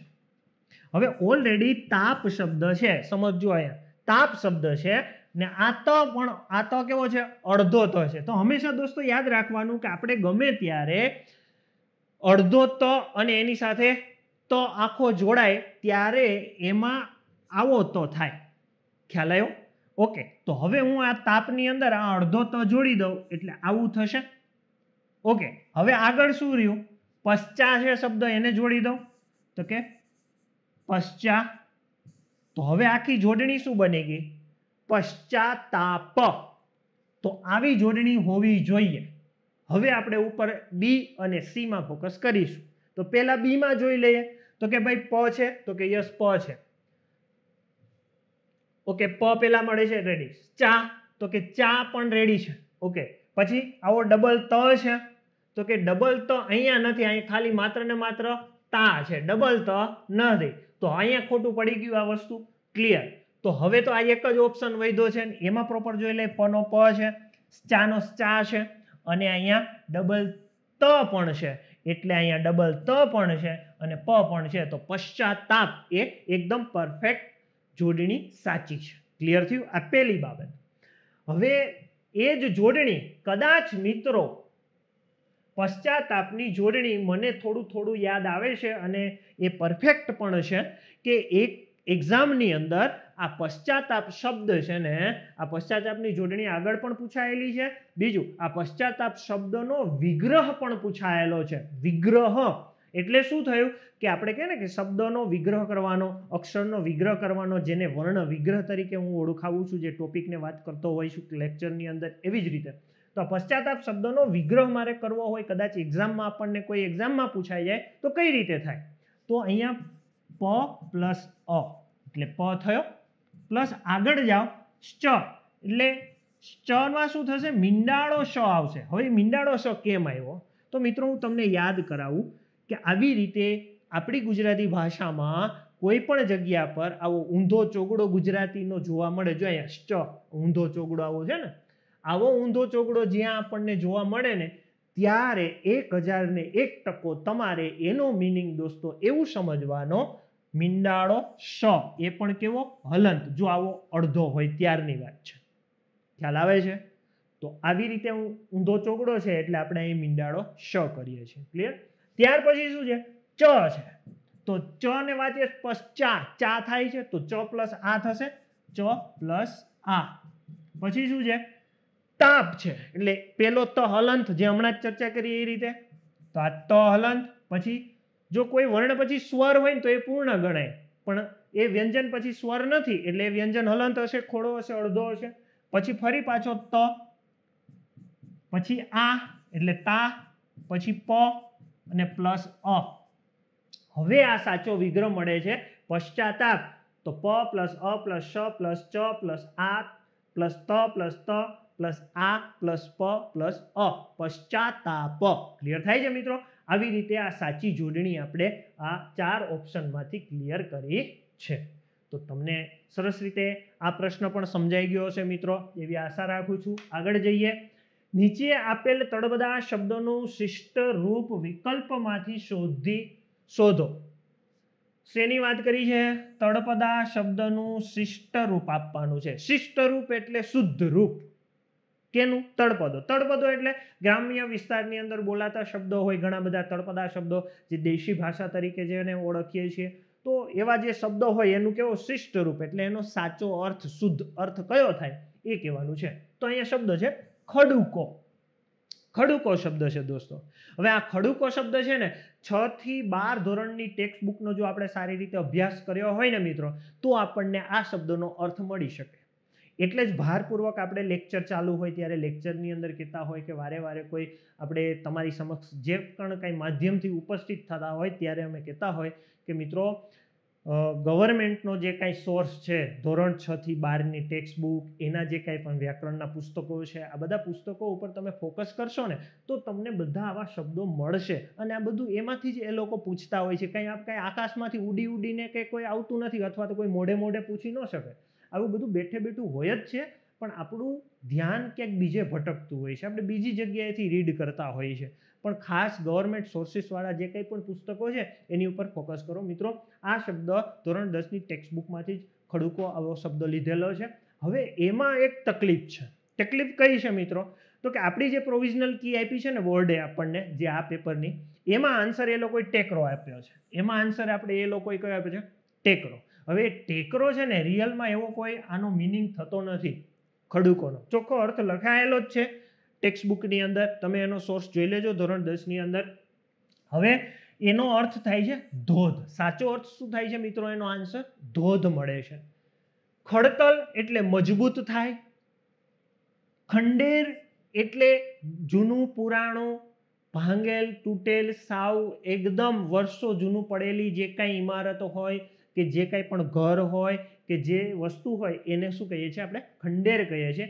ટેકરો એટલે કે આપને ખબર જ છે કે ભાઈ કોઈ પર્વતો હોય છે કે કાંઈ પણ વોટેવર હોય, આપને ખબર જ છે ઊંચાણ નીચાણવાળું જે કંઈ જગ્યા હોય છે એને સામાન્ય રીતે થોડી ઊંચી નીચી ટેકરી હોય તો એને ટેકરી કહીએ, ટેકરો કહીએ, એવું શબ્દ પ્રયોગ આપણે કરતા હોઈએ છીએ. પણ ખડુકો શબ્દનો મિનિંગ લખાયેલો છે મિત્રો, ધોધ શબ્દ લખાયેલો છે, જેને આપણે ગવર્મેન્ટ સોર્સને માન્ય રાખવાનો. તો એ રીતે અહીંયા ખાસ કહેવાનો આશય મારો એ છે કે જે એ લોકોએ આપણને આન્સર ડી ટીક કરીને આપ્યો છે, ડી આન્સર આપ્યો છે, તદ્દન ખોટો છે મિત્રો. ખાસ તમે ફોકસ કરજો, ડી આન્સર નહીં આવે, એ જગ્યા પર આન્સર કયો આવશે? ધોધ, એટલે કે સી આન્સર આવશે. આવો આ ત્રીજો ક્વેશ્ચન મળે છે આપણને. કયો મળે છે? ત્રીજો ક્વેશ્ચન મળે છે. આ ખાસ નોટ કરજો. આ ત્રણે ત્રણ ક્વેશ્ચન નંબર કયો? કયા ક્વેશ્ચનની વાત કરું છું? તો કે બી સિરીઝનું જે કાંઈ પણ ક્વેશ્ચન બને છે, આ બધા ત્રણ ક્વેશ્ચનની જે મેં વાત કરી કે જેમાં ભૂલ છે એ પ્રોવિઝનલ આન્સર કી પ્રમાણે એમાં બી નંબરનું જે પેપર છે, બી નંબરની જે આન્સર કી છે એ પ્રમાણેનો ભૂલ છે. તો તમે એનું સોલ્યુશન જાતે સમાધાન લઈ શકો છો. એનું જે કાંઈ પણ પ્રૂફ સાથે તમે અરજી કરી શકો છો બોર્ડની અંદર અને એનું સમાધાન માર્ક્સ મેળવી શકો છો. તો સાચો અર્થ કયો ખડુકાનો નીકળશે મિત્રો? ધોધ એવો અર્થ નીકળે છે. ક્લિયર મિત્રો? નેક્સ્ટ આપણે ક્વેશ્ચન સમજવાનો પ્રયત્ન કરીએ. બહુ સરસ મજાનો ક્વેશ્ચન છે અને સાહિત્યને લગતો ક્વેશ્ચન છે. ખાસ કરીને સાંસ્કૃતિક વારસાને પણ લગતો ક્વેશ્ચન કહી શકાય, સાહિત્યને લગતો પણ આ ક્વેશ્ચન થઈ શકે છે, બંને રીતે. જોઈએ, કલિકાલ સર્વજ્ઞ એક બિરુદ મળેલું છે, આ એક ઉપાધિ મળેલી છે. બીજું કોણ? તો કે હેમચંદ્રાચાર્ય. હવે આને તો બધા જ આપણે ઓળખીએ છીએ, આપણે બધાને ખબર છે, જે સાહિત્યના રેડી કરેલું હોય, સાહિત્ય વાંચેલું હોય એને થોડો ઘણો ખ્યાલ તો હોય જ કે હેમચંદ્રાચાર્ય કોણ છે, બરાબર? તો એનું જન્મ સ્થળ જણાવવાનું છે. સામાન્ય આટલી બાબત આપણે સમજાવવાની છે. તો એનું જન્મ સ્થળ મિત્રો સ્વાભાવિક રીતે બધાને ખ્યાલ હોય કે ધંધુકા છે. કયું છે? ધંધુકા. આમાં જો પછી બધા ધ ઉપરના જ આપ્યા, ધરમપુર, ધોળકા, ધનસુરા, ધંધુકા, બધા. એટલે આ કેવું થાય કે આપણે થોડું ઘણું એકાદ બે વર્ષ પહેલા રીડ કરેલું હોય ને તો કદાચ આ બધા ધ નજીકના પૂછે ને, ધંધુકા ને ધોળકા, એમાં આપણે નજીકમાં તકલીફમાં પડી જાય. પણ થોડું પરફેક્શન હોય તો આપણે ખ્યાલ આવી જાય કે હેમચંદ્રાચાર્યનું જે કાંઈ પણ જન્મ સ્થળ છે કયું છે? તો કે ધંધુકા છે. હવે હેમચંદ્રાચાર્ય તો કલિકાલ સર્વજ્ઞ છે, સિદ્ધરાજ જયસિંહ હતા એના સમયગાળાની અંદર એ થઈ ગયા છે, આપણે બધાને ખબર છે.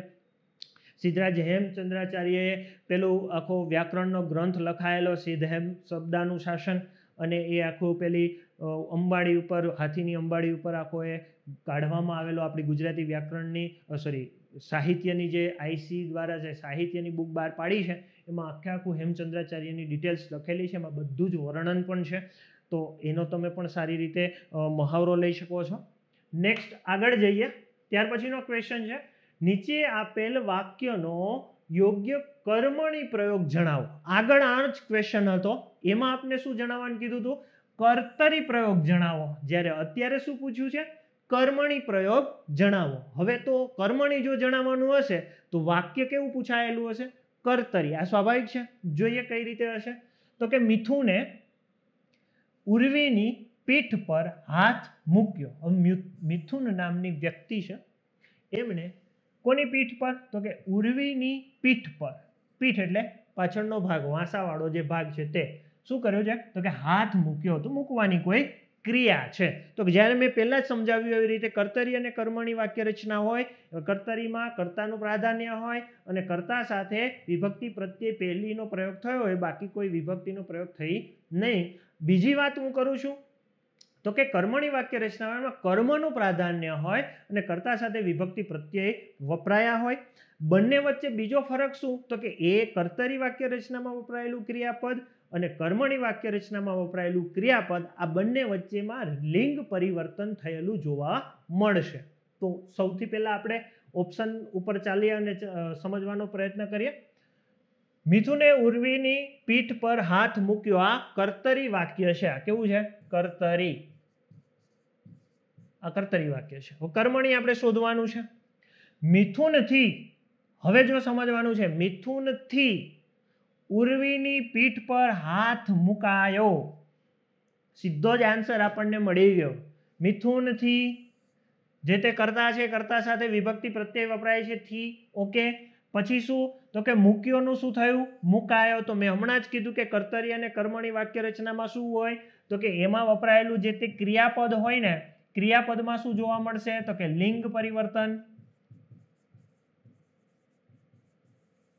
લિંગ પરિવર્તન થયેલું જોવા મળે. તો મૂક્યો, મુકાયો.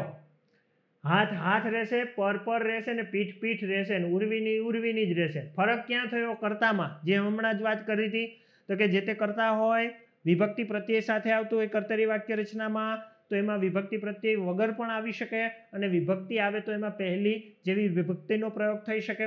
બીજી બાબત, જ્યારે કર્મણી વાક્ય રચના બનાવીએ છીએ ત્યારે થી થકી વડે દ્વારા મારફત વગેરે જેવા, એટલે કહેવાનો આશય મારો એ છે કે એ જે મિથુન શબ્દ છે એ કર્તા છે તો એની સાથે વિભક્તિ પ્રત્યય છે અને લિંગ પરિવર્તન થયેલું છે. તો પહેલો જ આન્સર આપણો અહીંયા સાચો બને છે.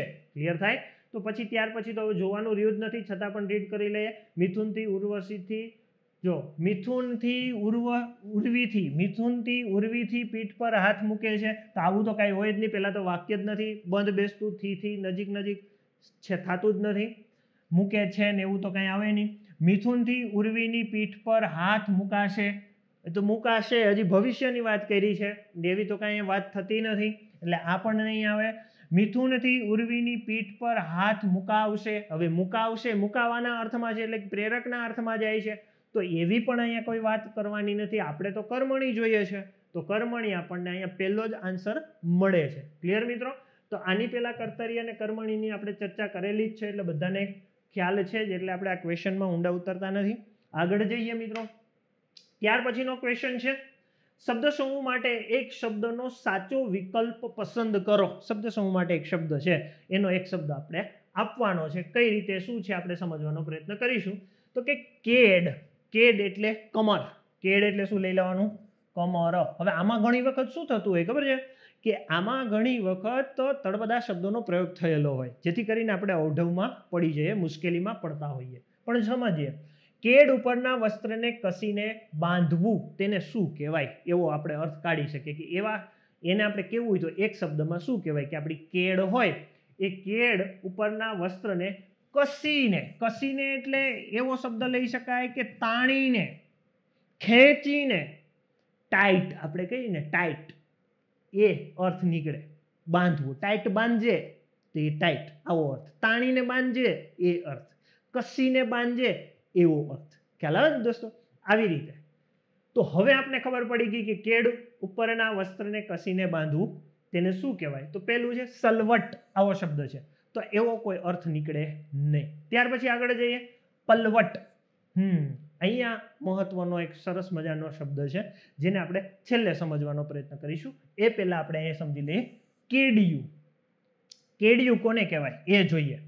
તો કે કેડિયું દોસ્તો એને કહેવાય, તમને પ્રેક્ટિકલ સમજાવવું એવી રીતે આમ એક્શન કરીને.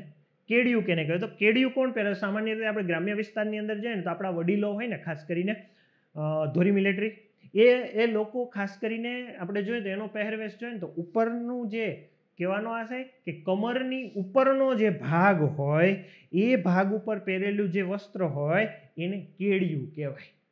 તો કેડિયું શબ્દ છે ને દોસ્તો, એના માટે પણ હું તમને એક વાત કહી દઉં કે આગળની જે કંઈ પણ લેવાયેલી એકાદ વર્ષની અંદર, હું પ્રોપર ભૂલી ગયો કઈ એક્ઝામની અંદર, એમાં આ કેડિયું શબ્દનો શબ્દ સમૂહ માટે એક શબ્દ પૂછાયેલો હતો ને એનો આન્સર કેડિયું આવતો હતો. કેડિયું કોને કહેવાય? કે કમરની ઉપર પહેરેલા વસ્ત્રને શું કહેવાય? તો એને કેડિયું કહેવાય. તો અહીંયા શું કીધું? કેડ ઉપરના વસ્ત્રને કસીને બાંધવું એવો અર્થ છે. પહેરેલું વસ્ત્ર હોય એને કેડિયું કહેવાય. આ તો કસીને બાંધવાની વાત છે, તો આ આન્સર અહીંયા આવશે નહીં. ક્લિયર? ઓકે. ત્યાર પછી અહીંયા કટી મેખલા જોઈએ. કટી મેખલા. હવે કટી મેખલા એટલે છે ને એક પ્રકારે મિત્રો અહીંયા સમજવું હોય ને તો આ કટી મેખલા એટલે એક સ્ત્રીને પહેરવાનું આભૂષણ છે, જેને કંદોરો કહેવાય. શું કહેવાય? કંદોરો. હવે કંદોરો એટલે સ્વાભાવિક રીતે આપણે કોઈ સારા ઉત્સવો આવતા હોય ઘરે કોઈ સારો એવો લગ્ન પ્રસંગ હોય ત્યારે ખાસ કરીને જે કંઈ બહેનો છે, જે લેડીઝ પાત્રો છે, એ બધા કંદોરો અહીંયા પોતાની કમરે લટકાવતા હોય છે અને એ રીતે પહેરતા હોય છે. પણ કંદોરો એટલે પણ અહીંયા એને કસીને, કંદોરાને કંઈ કસીને બાંધવાનો ન હોય, હે, તો એ પણ એનો અર્થ ન નીકળે. તો હવે એક જ શબ્દ રહ્યો, એક જ ઓપ્શન આપણી પાસે રહ્યો છે, એ કયો રહ્યો? બી. તો એ એનો આન્સર થઈ શકતો હોય. પણ કઈ રીતે થઈ શકતો એ આપણે જો પલવટ શબ્દ છે. શું છે? પલવટ શબ્દને આપણે સમજવાનો પ્રયત્ન કરીશું. તો પલવટ એટલે શું થાય?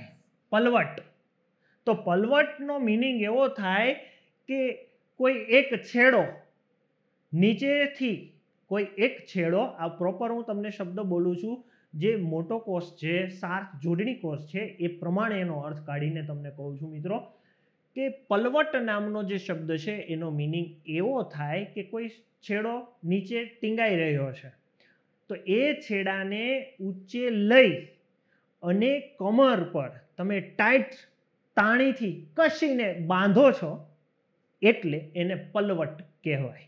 અથવા તો એને પોતાની છાતી પર ખોસીને અથવા તો તાણીને બાંધો છો ત્યારે એને પલવટ કહેવાય.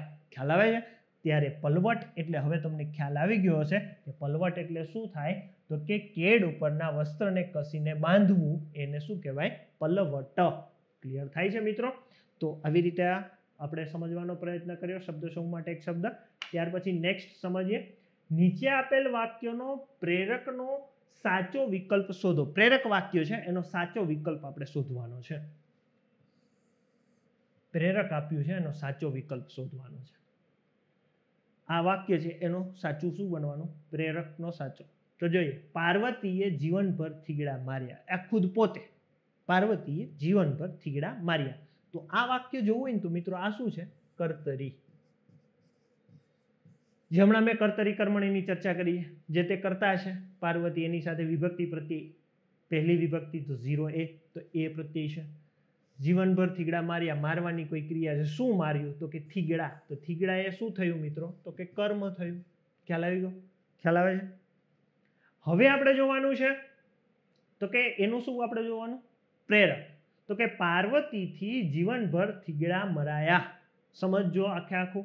પાર્વતીથી જીવનભર થીગડા મરાયા. તો આવું તો થાય નહીં પ્રેરકની અંદર.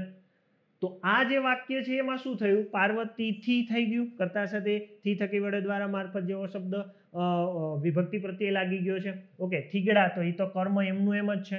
માર્યાનું મરાયા એટલે અહીંયા લિંગ પરિવર્તન થયું. કેમાં? ક્રિયાપદમાં. તો ક્રિયાપદમાં લિંગ પરિવર્તન કર્તામાં થી થકી વડે આવે છે અને કર્મનું પ્રાધાન્ય થઈ ગયું, થીગડા મરાયા. રાઈટ? તો હવે શું થયું? તો આ કર્મણી થઈ ગયું. આ કર્મણી વાક્ય છે. પણ આપણે આન્સર કયો જોઈએ છે? પ્રેરક. નેક્સ્ટ ઓપ્શનમાં જઈશું. પાર્વતીથી થીગડા મરાશે. મરાશે તો આ કોઈ અર્થ થતો નથી.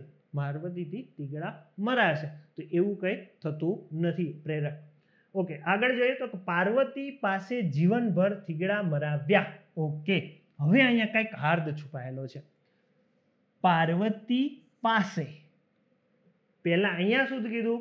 પાર્વતીએ જીવનભર થીગડા માર્યા. ખુદ પાર્વતી પોતે આખી લાઈફ ટાઈમ એમને શું કર્યું? તો કે થીગડા જ માર્યા છે પોતે. કોણે? પાર્વતી. હવે અહીંયા પ્રેરકમાં શું સમજવાનું છે? તો કે કોઈના દ્વારા જ્યારે પ્રેરાઈને ક્રિયા થતી હોય ને ત્યારે એ પ્રેરકમાં જાય. ક્લિયર? જોઈએ તો કે પાર્વતી પાસે જીવનભર થીગડા મરાવ્યા. પેલા અહીંયા શું થયું? પાર્વતી પાસે જીવનભર થીગડા મરાવ્યા. તો કોઈ એને મરાવતું હશે કે ભાઈ તું ચાલ આ કર નાખ, ચાલ તું આમ કર નાખ. તો કોઈ કરતું હશે, કોઈ એને કહેતું હશે અને પછી ક્રિયા થતું હશે. જેમ કે હું એક સામાન્ય એક્ઝામ્પલ આપું, હું તમને કહું કે ભાઈ આવતીકાલે તમે કક્કો લખીને આવજો. આવતીકાલે તમે કક્કો લખીને આવજો. હવે તમે લખીને આવો છો, હું લખીને તો નથી આવતો, બટ તમને કીધું કોણે? તો કે મેં. તો એ જે તમે ક્રિયા કક્કો લખવાની ક્રિયા કરી રહ્યા છો, એ ક્રિયા કોને પ્રેરણાથી કરી રહ્યા છો? તો કે મારી પ્રેરણાથી. સમજ્યા તમે? તો હું પ્રેરક થયો કહેવાય. તો અહીંયા એવું થયું કે પેલા ખુદ પોતે જ કરતા હતી, પોતે જ કરતી હતી, એને કોઈ પ્રેરનાર નહોતું. પણ અહીંયા કોઈક એને પ્રેરે છે. પાર્વતી પાસે જીવનભર થીગડા મરાય. એ જે કોઈ પ્રેરનાર હોય એનો કોઈ ઉલ્લેખ કરવો એવું જરૂરી હોતું નથી. તો પાર્વતી પાસે જીવનભર થીગડા મરાવ્યા. ખ્યાલ આવ્યો? જો અહીંયા મરાવ્યા પાર્વતી પાસે. આ શબ્દ ઉપરથી શું થયું? આપણને મળી જાય છે પ્રેરક વાક્ય. પ્રેરક, આ પ્રેરક વાક્ય બને છે એટલે આપણને આન્સર સાચો સી મળે છે.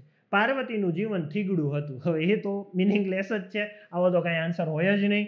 તો ક્લિયર થાય છે મિત્રો? અહીંયા આપણને જે કંઈ પણ આન્સર મળી રહ્યો છે એ આન્સર એટલે કયો છે? તો કે સી છે. કયો આન્સર મળશે આપને? સી. ક્લિયર થાય છે આનો? ઓકે, તો અહીંયા કર્તરી કર્મણી પ્રેરક આવી રીતે આપણે સમજીએ છીએ. નેક્સ્ટ, ખૂબ સરસ મજાનું સાહિત્યનું એક જોડકું પૂછાયેલું છે, સમજી લઈએ. નીચે દર્શાવેલ જોડકા યોગ્ય રીતે જોડો. યોગ્ય રીતે જોડવાના છે, સમજીએ પહેલા. શું છે? સુરસિંહજી ગોહિલ. હવે આપણને ખબર જ છે કોણ હોય, તો કે કલાપી જ હોય. તો અહીંયા એક મૂકી દેવાનું. પછી આગળ જઈએ, બાલાશંકર કંથારિયા. તો બાલાશંકર કંથારિયા એટલે કોણ થશે?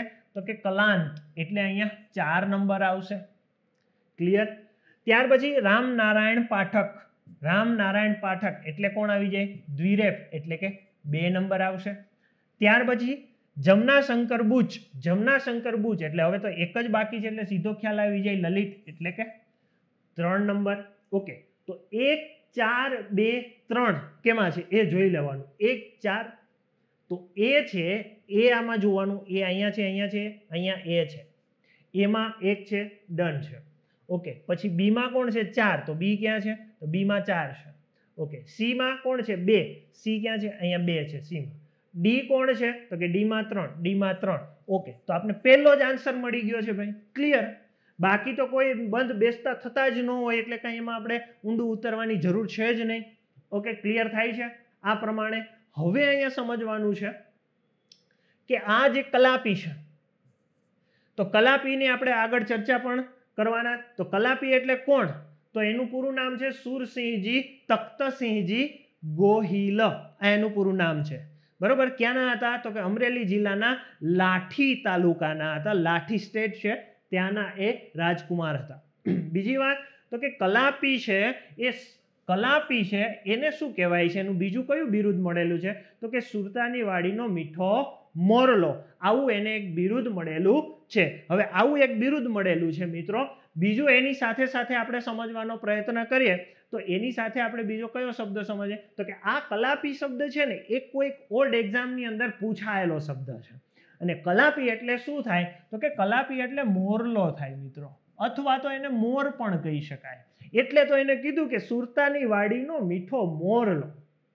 બીજું તો કે કલાપી એ ગુજરાતી સાહિત્યમાં કલગી સમાન છે.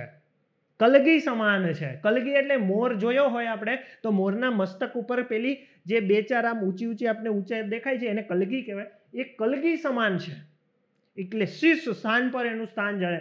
એટલે કલાપીની આ બધી વાતો છે.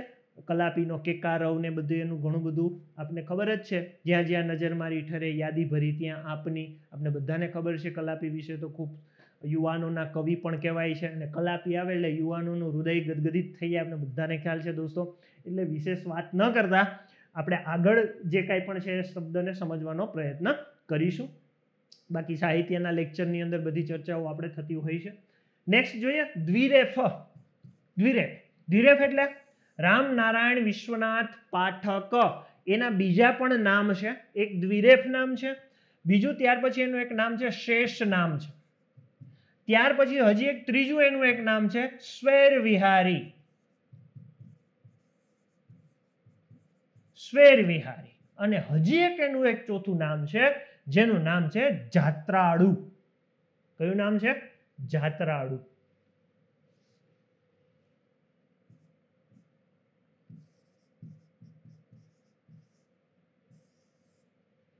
આપણે ઘણી વખત દ્વિરેફ, શેષ, સ્વૈર વિહારી આવા શબ્દોથી ખબર હોય, પણ આ જાત્રાળુ શબ્દ છે ને એ આપણે ખબર ન હોય. એનું એક હજી એક ઉપનામ છે. હવે તમને હવે થોડી ફોકસ પાડીને કહી દો કે રામનારાયણ વિશ્વનાથ જે પાઠક છે, જેને શોર્ટ નેમ એનું આવું પણ થાય છે રાવી પાઠક. રાવી પાઠક આવું પણ એનું નામ બની શકે છે, રાવી પાઠક. તમને ખ્યાલ હશે કે જૂની 10મા ધોરણની જે ટેક્સ્ટ બુક છે એમની અંદર એક ચેપ્ટર આવતું હતું. એ ચેપ્ટરનું નામ હતું જક્ષણી. એમના એ રચયિતા છે જક્ષણી. ખ્યાલ આવ્યો? ઓકે, તો આ જે રાવી પાઠક છે એ રાવી પાઠકનું એક નામ છે દ્વિરેફ, એક નામ છે શેષ ને એક નામ છે સ્વૈર વિહારી. હવે આ દ્વિરેફ કેના ઉપરથી નામ પડ્યું? દ્વિરેફ શબ્દને સમજીએ તો દ્વિરેફ છે ને એને જે કંઈ પણ સર્જન કર્યું છે વાર્તા સંગ્રહ,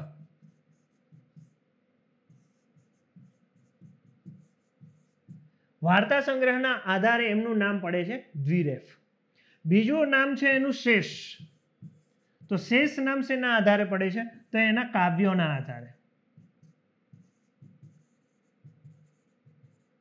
એને જે કંઈ કાવ્યનું સર્જન કર્યું છે એ શેષ ઉપનામથી એમને સર્જન કર્યું છે, એટલે કાવ્યના આધારે શેષ નામ રાખ્યું છે. ત્યાર પછી સ્વૈર વિહારી. સ્વૈર વિહારી એટલે શું? તો કે ગુજરાતી સાહિત્યની અંદર એમણે જે કંઈ પણ નિબંધ રચનાઓ કરી છે, નિબંધ લેખન, તો નિબંધ લેખનનું જે કંઈ પણ એને કાર્ય કર્યું છે ને એના માટે એને સ્વૈર વિહારી ઉપનામથી એને કાર્ય કર્યું છે. તો ક્વેશ્ચન પૂછાય કે નીચેના વિકલ્પોમાંથી નિબંધ લેખન આધારે રાવી પાઠકનું ઉપનામ કયું છે?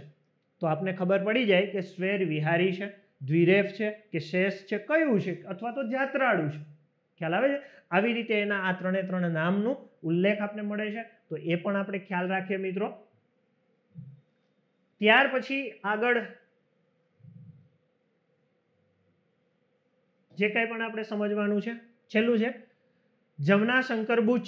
તો કે એમનું નામ છે લલિત, ઉપનામ છે જે આપણે બધાને ખ્યાલ જ છે. આગળ એક વચ્ચે રહી ગયું તો આ નામ માય મિસ્ટેક, પણ ફરી પાછું આપણે છોડીએ નહીં, પણ આપણે લઈ લઈએ અને સમજી લેવાનો પ્રયત્ન કરીએ. બાલાશંકર કંથારિયા. તો એ કોણ છે? તો એ કલાંત છે. બાલાશંકર કંથારિયા એ કોણ છે? તો કે કલાંત. હવે એના પણ ઉપનામ છે અલગ અલગ, આપણે જોઈ લઈએ. કલાંત, તો કલાંત છે, કલાંતથી હજી એક બીજું આપણે નામ લેવા જઈએ તો કલાંત એટલે શું? એનું બીજું નામ છે બાલ. તો બાલ એ એક એનું ઉપનામ છે, કલાંત છે. હવે બાલાશંકર કંથારિયા કોણ છે એ પણ આપણે સમજવાનો પ્રયત્ન કરીએ. તો કે બાલાશંકર કંથારિયા છે ને મિત્રો, બાલાશંકર કંથારિયા એ ગુજરાતી સાહિત્યમાં ગઝલના પિતા કહેવાય. ગુજરાતી સાહિત્યમાં ગઝલના પિતા કોને કહેવાય? તો ગુજરાતી સાહિત્યના ગઝલના પિતા એટલે બાલાશંકર કંથારિયા. ખાસ નોટ રાખીએ, કારણ કે ગુજરાતી સાહિત્યની અંદર સૌ પ્રથમ ગઝલ રચનાર હોય ને તો એ બાલાશંકર કંથારિયા છે. બીજી બાબત તમને કહી દઉં કે એમનો જન્મ નડિયાદની અંદર થયો હતો. બાલાશંકર કંથારિયા છે એમની જે ગઝલના પિતા કહેવાય, ગઝલની સૌપ્રથમ ગુજરાતી સાહિત્યમાં શરૂઆત કરનાર પણ એ છે. એથી સાથે સાથે વાત કરું તો કે સૌપ્રથમ ગઝલ ગુજરાતી સાહિત્યની કઈ? તો આપને બધાને ખબર છે કે બોધ. કઈ છે? બોધ નામની જે બાળાશંકર કંથારિયા છે. ગુજારે જે સિરે તારે જગતનો તાત તું સહેજે, આવી જે એની પ્રસિદ્ધ પંક્તિ પણ છે એ બાલાશંકર કંથારિયાની છે. એટલે એ બાલાશંકર કંથારિયાનું ઉપનામ છે કલાંત, બાલ, આવી રીતે મસ્ત. હજી એક એનું નામ છે મસ્ત, આ પણ એનું નામ છે કલાંત, બાલ, મસ્ત, આ એનું ઉપનામ છે. તો ક્લિયર થાય છે મિત્રો? તો આવી રીતે અહીંયા જે કંઈ જોડકું છે એનો સાચો આન્સર આપને મળે છે, એ આન્સર મળે છે. અને બીજા જે કંઈ સાહિત્યકારો છે એના ઉપનામો છે એની સાથેની આપણે જે કંઈ માહિતી લેવાની હતી એની ઉપર છેલ્લી આપણે માહિતીનો ચર્ચા કરી છે. ત્યાર પછીનો ક્વેશ્ચન સમજવાનો પ્રયત્ન કરીશું. અલંકારનો પ્રકાર વિકલ્પોમાંથી શોધો. જે કંઈ અલંકાર આપ્યો છે એનો અલંકારનો જે કંઈ પણ પ્રકાર છે આપણે શોધવાનો પ્રયત્ન કરીએ. કઈ કેટલેય રંગ હું તો ઘોડું કે મન મારું ભોળું ભોળું. હવે શબ્દને સમજવાનો પ્રયત્ન કરીએ કે આમ સળંગ એક જ પંક્તિમાં આપ્યું છે, પણ જોવાનું છે આ પહેલી પંક્તિ અહીંયા પૂરી થાય ત્યાર પછી પાછું અહીંયા પૂરું થાય તો ઘોડું ભોળું ત્રાસ મળે છે. કઈ રીતે? શું છે? યમક. હવે પહેલા તો યમકને સમજી લે તો શું થાય? તો કે યમક એવો છે કે એકનો એક શબ્દ બે વખત આવે. એકનો એક શબ્દ કેટલી વાર? બે વખત આવે અને બંને જગ્યાએ તેનો અર્થ અલગ અલગ નીકળે તો કયો અલંકાર નીકળશે? યમક. જેમ કે આપણે યમક વિશે એક બે એક્ઝામ્પલ લઈને સમજવાનો પ્રયત્ન કરીએ. તપેલી તપેલી. એકનો એક શબ્દના અર્થ, એકનો એક શબ્દ બે વખત આવે પણ બંને જગ્યાએ અર્થ કેવો નીકળશે? અલગ અલગ. તપેલી તપેલી છે. હવે અહીંયા જો આ તપેલી એટલે શું? તો કે વાસણ, અને આ તપેલી એટલે ગરમ. જે વાસણ, તપેલી રૂપી જે વાસણ છે એ વાસણ કેવું છે? ગરમ. તપેલી તપેલી છે. એથી વિશેષ જોઈએ તો આગળ જીવી બહુ ઓછું જીવી. જીવી બહુ ઓછું જીવી. તો જીવી અહીંયા એક નામ થયું, અને અહીંયા જીવી એટલે એની લાઈફ, એનું જીવન વગેરે. ખ્યાલ આવે છે? તો જો એકનો એક શબ્દ બે વખત પણ બંને જગ્યાએ તેનો અર્થ અલગ અલગ, તો શું થયું? યમક. ખ્યાલ આવી ગયો? આવી રીતે યમક અલંકાર બની શકે છે. ઉત્પ્રેક્ષા તો કે જાણે રખી શકે શું? તો એવું તો જાણે રખી શકે એવું તો કંઈ આમાં છે નહીં. યમક જેવું પણ નથી કે એકનો એક શબ્દ બે વખત હોય ને બંને જગ્યાએ અર્થ અલગ અલગ થતો હોય, એવું પણ નથી. આગળ નેક્સ્ટ સમજવાનો પ્રયત્ન. અંત્યાનુપ્રાસ. તો અંતમાં પ્રાસ રચાય છે, તો કે જે મેં પહેલા જ કહી દીધું, અહીંયા પ્રાસ છે. ઘોડું ભોળું, તો અંતમાં પ્રાસ રચાય છે. Yes, done. તો આન્સર મળશે આપણને એનો સી. અને આંતરપ્રાસ, આંતર એટલે કે વચ્ચે, વચ્ચે પ્રાસ રચાતો. એક આ ચરણ છે, આ બીજું ચરણ છે, તો પહેલા ચરણનો છેલ્લો શબ્દ અને બીજા ચરણનો પહેલા શબ્દ વચ્ચે અહીંયા પ્રાસ રચાય, તો આને શું કહેવાય? આંતર. એટલે અહીંથી સ્ટાર્ટ થાય, અહીંયા વચ્ચે, અહીંયા પૂરું થાય, અહીંયા વચ્ચે, તો બેયની વચ્ચે પ્રાસ રચાય એટલે આંતરપ્રાસ. એટલે શું થયું? તો કે આંતરપ્રાસ. તો આવું વચ્ચે ક્યાંય પ્રાસ રચાય? તો કે વચ્ચે તો નથી ભાઈ, છેલ્લે છેલ્લે જ છે. તો અંત્યાનુપ્રાસ જ આવશે, આંતરપ્રાસ આવશે નહીં. ક્લિયર થાય છે મિત્રો?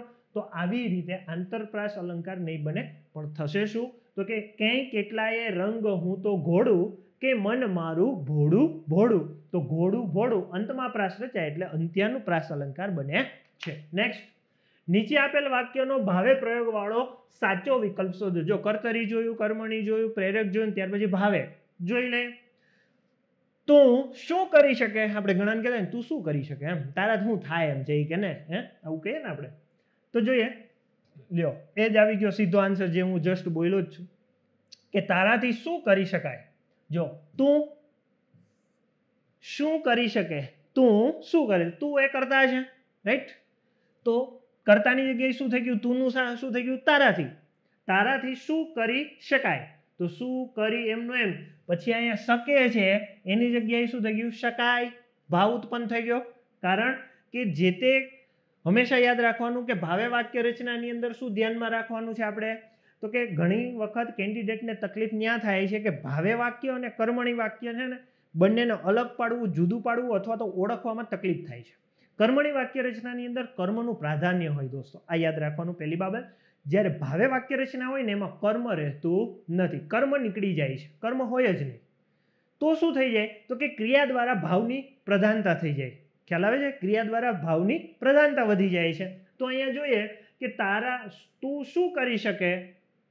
તો કે જે કંઈ કરવાની વાત છે પણ શું, તો એ તો કંઈ છે નહીં. તો હવે જોઈએ તારાથી શું કરી શકાય? સીધો ભાવ.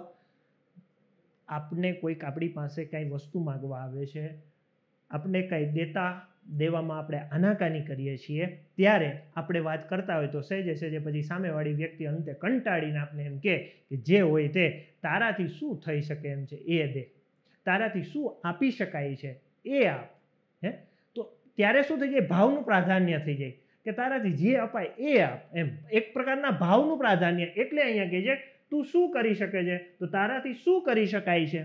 આમાં ક્યાંય કર્મ જેવું છે નહીં. બાકી બી ઓપ્શન જો તારાથી શું કરાઈ શકે. હવે કરાઈ શકે, હવે આવું તો કંઈ હોય જ નહીં, અહીંયા જ ભૂલ છે, સીધું નીકળી જાય. તારાથી બધું કરી શકાય, બધું અહીંયા ક્યાં એ કંઈ વાત જ નથી આવતી.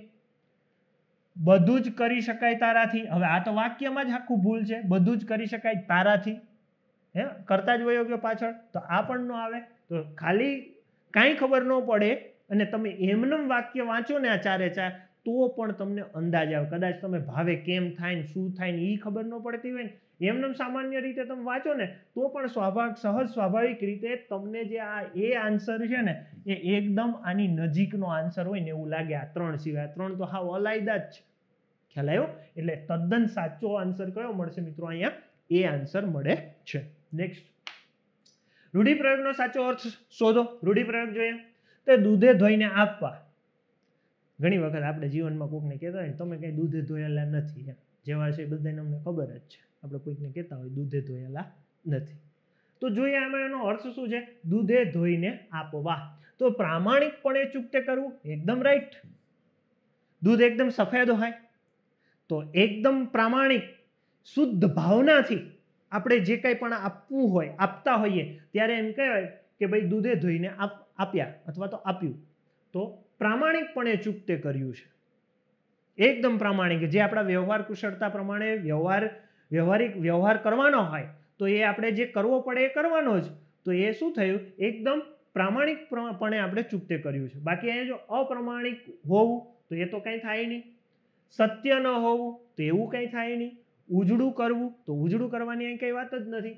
દૂધે ધોઈને આપણે દૂધ છે એટલે ઉજળાની વાત આવી છે, એવું નજીકનું મૂક્યું પણ એવો અર્થ કાઢી શકાય નહીં. શું થશે, પ્રામાણિકપણે ચૂકતું કરવું એટલે દૂધે ધોઈને આપવા. ખ્યાલ આવી ગયો? એકદમ સરળ અર્થ છે, સમજાઈ જાય એવી વાત છે. ત્યાર પછી આગળ જઈએ.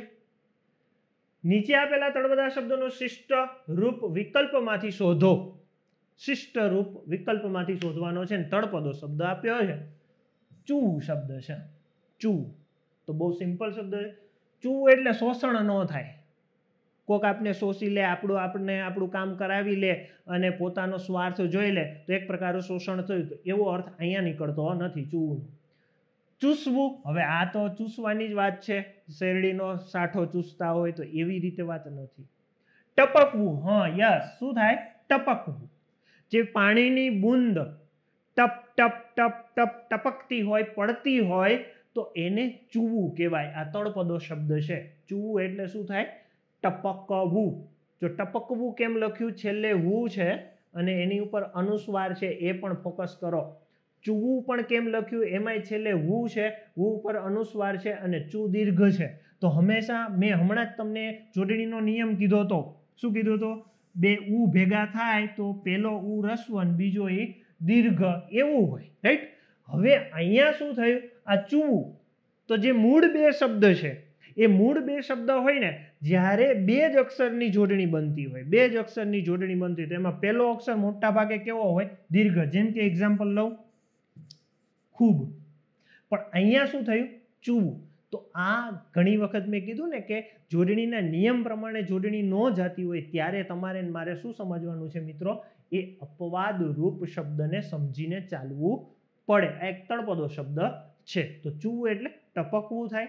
ત્યાર પછી ટપવું. હવે અહીંયા ટપવું મીન્સ ઠેકવાની વાત છે, કંઈક વસ્તુ ઓળંગવાની વાત છે ટપવું એટલે. તો અહીંયા ચૂવું એટલે કંઈ ટપવાની વાત નથી. તો શું થયું અહીંયા, ટપકવું. ચૂનો મિનિંગ શું થાય છે મિત્રો, ટપકવું. આવો અર્થ આપને મળી શકે છે. ત્યાર પછી નેક્સ્ટ આપણે જોઈએ, ગુજરાતની પ્રસિદ્ધ નવલકથા સરસ્વતી ચંદ્રના સર્જક કોણ હતા? હવે આ તો હમણાં જ આપણે ચર્ચા કરી ગયા છે. આગળ જ એવો ક્વેશ્ચન આવ્યો હતો ગોવર્ધનરામ ત્રિપાઠીનું. તો બધાને ખ્યાલ હોય, સહજ સ્વાભાવિક છે કે આ જ આન્સર હોય ને બધાને આવડતો જોઈએ, પહેલી જ નજરે આપણે એને સિલેક્ટ કરી લેતા હોય, બરાબર. તો ગોવર્ધનરામ ત્રિપાઠી વિશે પણ આપણે માહિતી બધી મેળવી જ લીધી છે. દલપતરામની થોડીક વાત કરી દઈએ એટલે આપણે ખ્યાલ આવી જાય દલપતરામ કોણ છે. તો કવિ દલપતરામ છે, એનો જન્મ વઢવાણમાં થયો હતો. વઢવાણની અંદર જન્મ થયો હતો. ત્યાર પછીની એની વાત કહી દઉં તો કે એ કોણ છે, ક્યાંથી હતા, તો કે વઢવાણની અંદર જન્મ થયો. એ સ્વામિનારાયણ સંપ્રદાયમાંથી આવતા હતા, જેમના ગુરુનું નામ હતું ભૂમાનંદ સ્વામી. ભૂમાનંદ સ્વામી. ફાર્બસ વિરહ આપણે બધાને ખબર છે, જે કરુણ પ્રશસ્તિ છે એ કોની રચના છે, તો કે દલપતરામની. લક્ષ્મી નાટક કોનું છે, દલપતરામનું. જીવરામ ભટ્ટ કોનું નાટક છે, હાસ્ય કૃતિ કોની છે, દલપતરામની. તો કે જે પ્રથમ કૃતિઓ જે કંઈ પણ છે એ મોટા ભાગની પ્રથમ કૃતિઓ જે ગુજરાતી સાહિત્યની અંદર મેં જે વાત કરી, લક્ષ્મી નાટક છે, જીવરામ ભટ્ટ હાસ્ય કૃતિ છે, તો આ જે કંઈ પણ રચનાઓ છે એ બધી કોની છે, તો કે દલપતરામની છે. બીજું તો કે દલપતરામના દીકરા છે જેનું નામ છે નાનાલાલ. નાનાલાલ. હવે નાનાલાલ છે એમનો જન્મ ક્યાં થયો, તો કે અમદાવાદ. આ પણ ખાસ આપણે યાદ રાખીએ. તો આવી રીતે થોડીક ડિટેલ્સ અને માહિતી અહીંયા દલપતરામની પણ તમને આપી દીધી છે. ઝવેરચંદ મેઘાણી, હવે આમની તો શું ચર્ચા કરવી, એમ બધાને ખ્યાલ જ હોય એટલે કાંઈ એમાં આપણે ડીપમાં જતા નથી, બધાને જ ખબર જ છે. કવિ સુંદરમ એ પણ ઊંચા ગજાના કવિ છે, આપણને ખબર જ છે કવિ સુંદરમ. તો સુંદરમનું એક ફૂલ ફોર્મ આપણને ખ્યાલ હોવું જોઈએ કે ત્રિભુવનદાસ લોહાર જેનું નામ છે. ત્રિભુવનદાસ આખું લખું છું.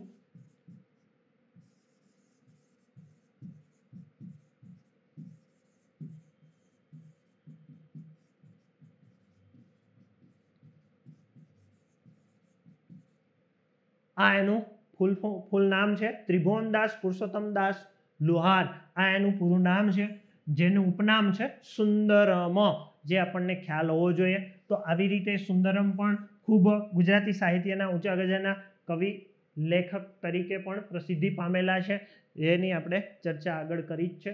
તો મિત્રો અહીંયા ખાસ કરીને વાત એ કરવા માંગીશ કે આપણે જે કંઈ પણ આ પેપર હતું 9/7/2021 રોજ જે પેટા વિભાગ દ્વારા અધિક્ષક દ્વારા જે કંઈ લેવાયેલું જે પેપર છે આખે આખું, આ પેપર મિત્રો આપણે જે કંઈ પણ અહીંયા સમજૂતી સાથે માહિતી એની મેળવી છે, તો આ પેપરનું સોલ્યુશન, જેમાં ખાસ કરીને તમને વાત કરું તો જે પ્રોવિઝનલ કી આવી છે એમાં 3 ક્વેશ્ચનમાં જે કંઈ પણ ભૂલ છે એ 3 ક્વેશ્ચનના ભૂલનું સમાધાન તમે એના ઓથેન્ટિક જે કંઈ પુસ્તકો છે એના જવાબ સાથે તમે મોકલી આપશો તો તમને એના ચોખ્ખા માર્ક્સ મળી શકે એમ છે, એટલે 3 માર્ક્સ વધી શકે એમ છે. ખાસ કરીને વાત કરું તો બી જે આન્સર કી છે એના રિલેટેડ જે કંઈ ક્વેશ્ચન છે એની મેં ચર્ચા કરી છે, એમાં આ ભૂલ છે એની વાત કરું છું. એટલે બીજા કોઈ કેટેગરીના પેપરની મને ખ્યાલ નથી, પણ બી ઓપ્શન જે વાળું પેપર છે, બી કેટેગરીવાળી જે MCQ આપેલો છે પ્રોવિઝનલ કી, એની વાત હું કરું છું. એટલે એમાં 3 પ્રશ્નોમાં ભૂલ છે,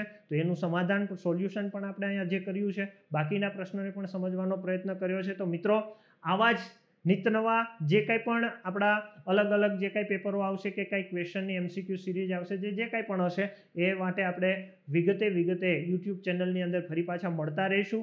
મિત્રો ખાસ તમે જો આ વિડીયો આપને ગમ્યો હોય તો તમે લાઈક કરો, શેર કરો તમારા મિત્રોને, જેથી કરીને પ્રશ્ન પેપરની તો માહિતી મળે જ છે, પણ એથી વિશેષ માહિતી પણ તમને કદાચ આજે મળી હશે અને એનો મને એક આનંદ પણ થશે. તો મિત્રોને શેર કરો, લાઈક કરો. કાંઈ પણ ક્વેશ્ચન ક્વેરી હોય તો તમે કોમેન્ટ બોક્સની અંદર લખી શકો છો અને મારા દ્વારા તમને એના સૂચન પણ મળી શકે છે, એનું સમાધાન પણ મળી શકે છે. તો મિત્રો ફરી પાછા આવા જ કંઈક નવા વિડીયો સાથે મળીશું. ત્યાં સુધી દરેક મિત્રોને all the best. Thank you.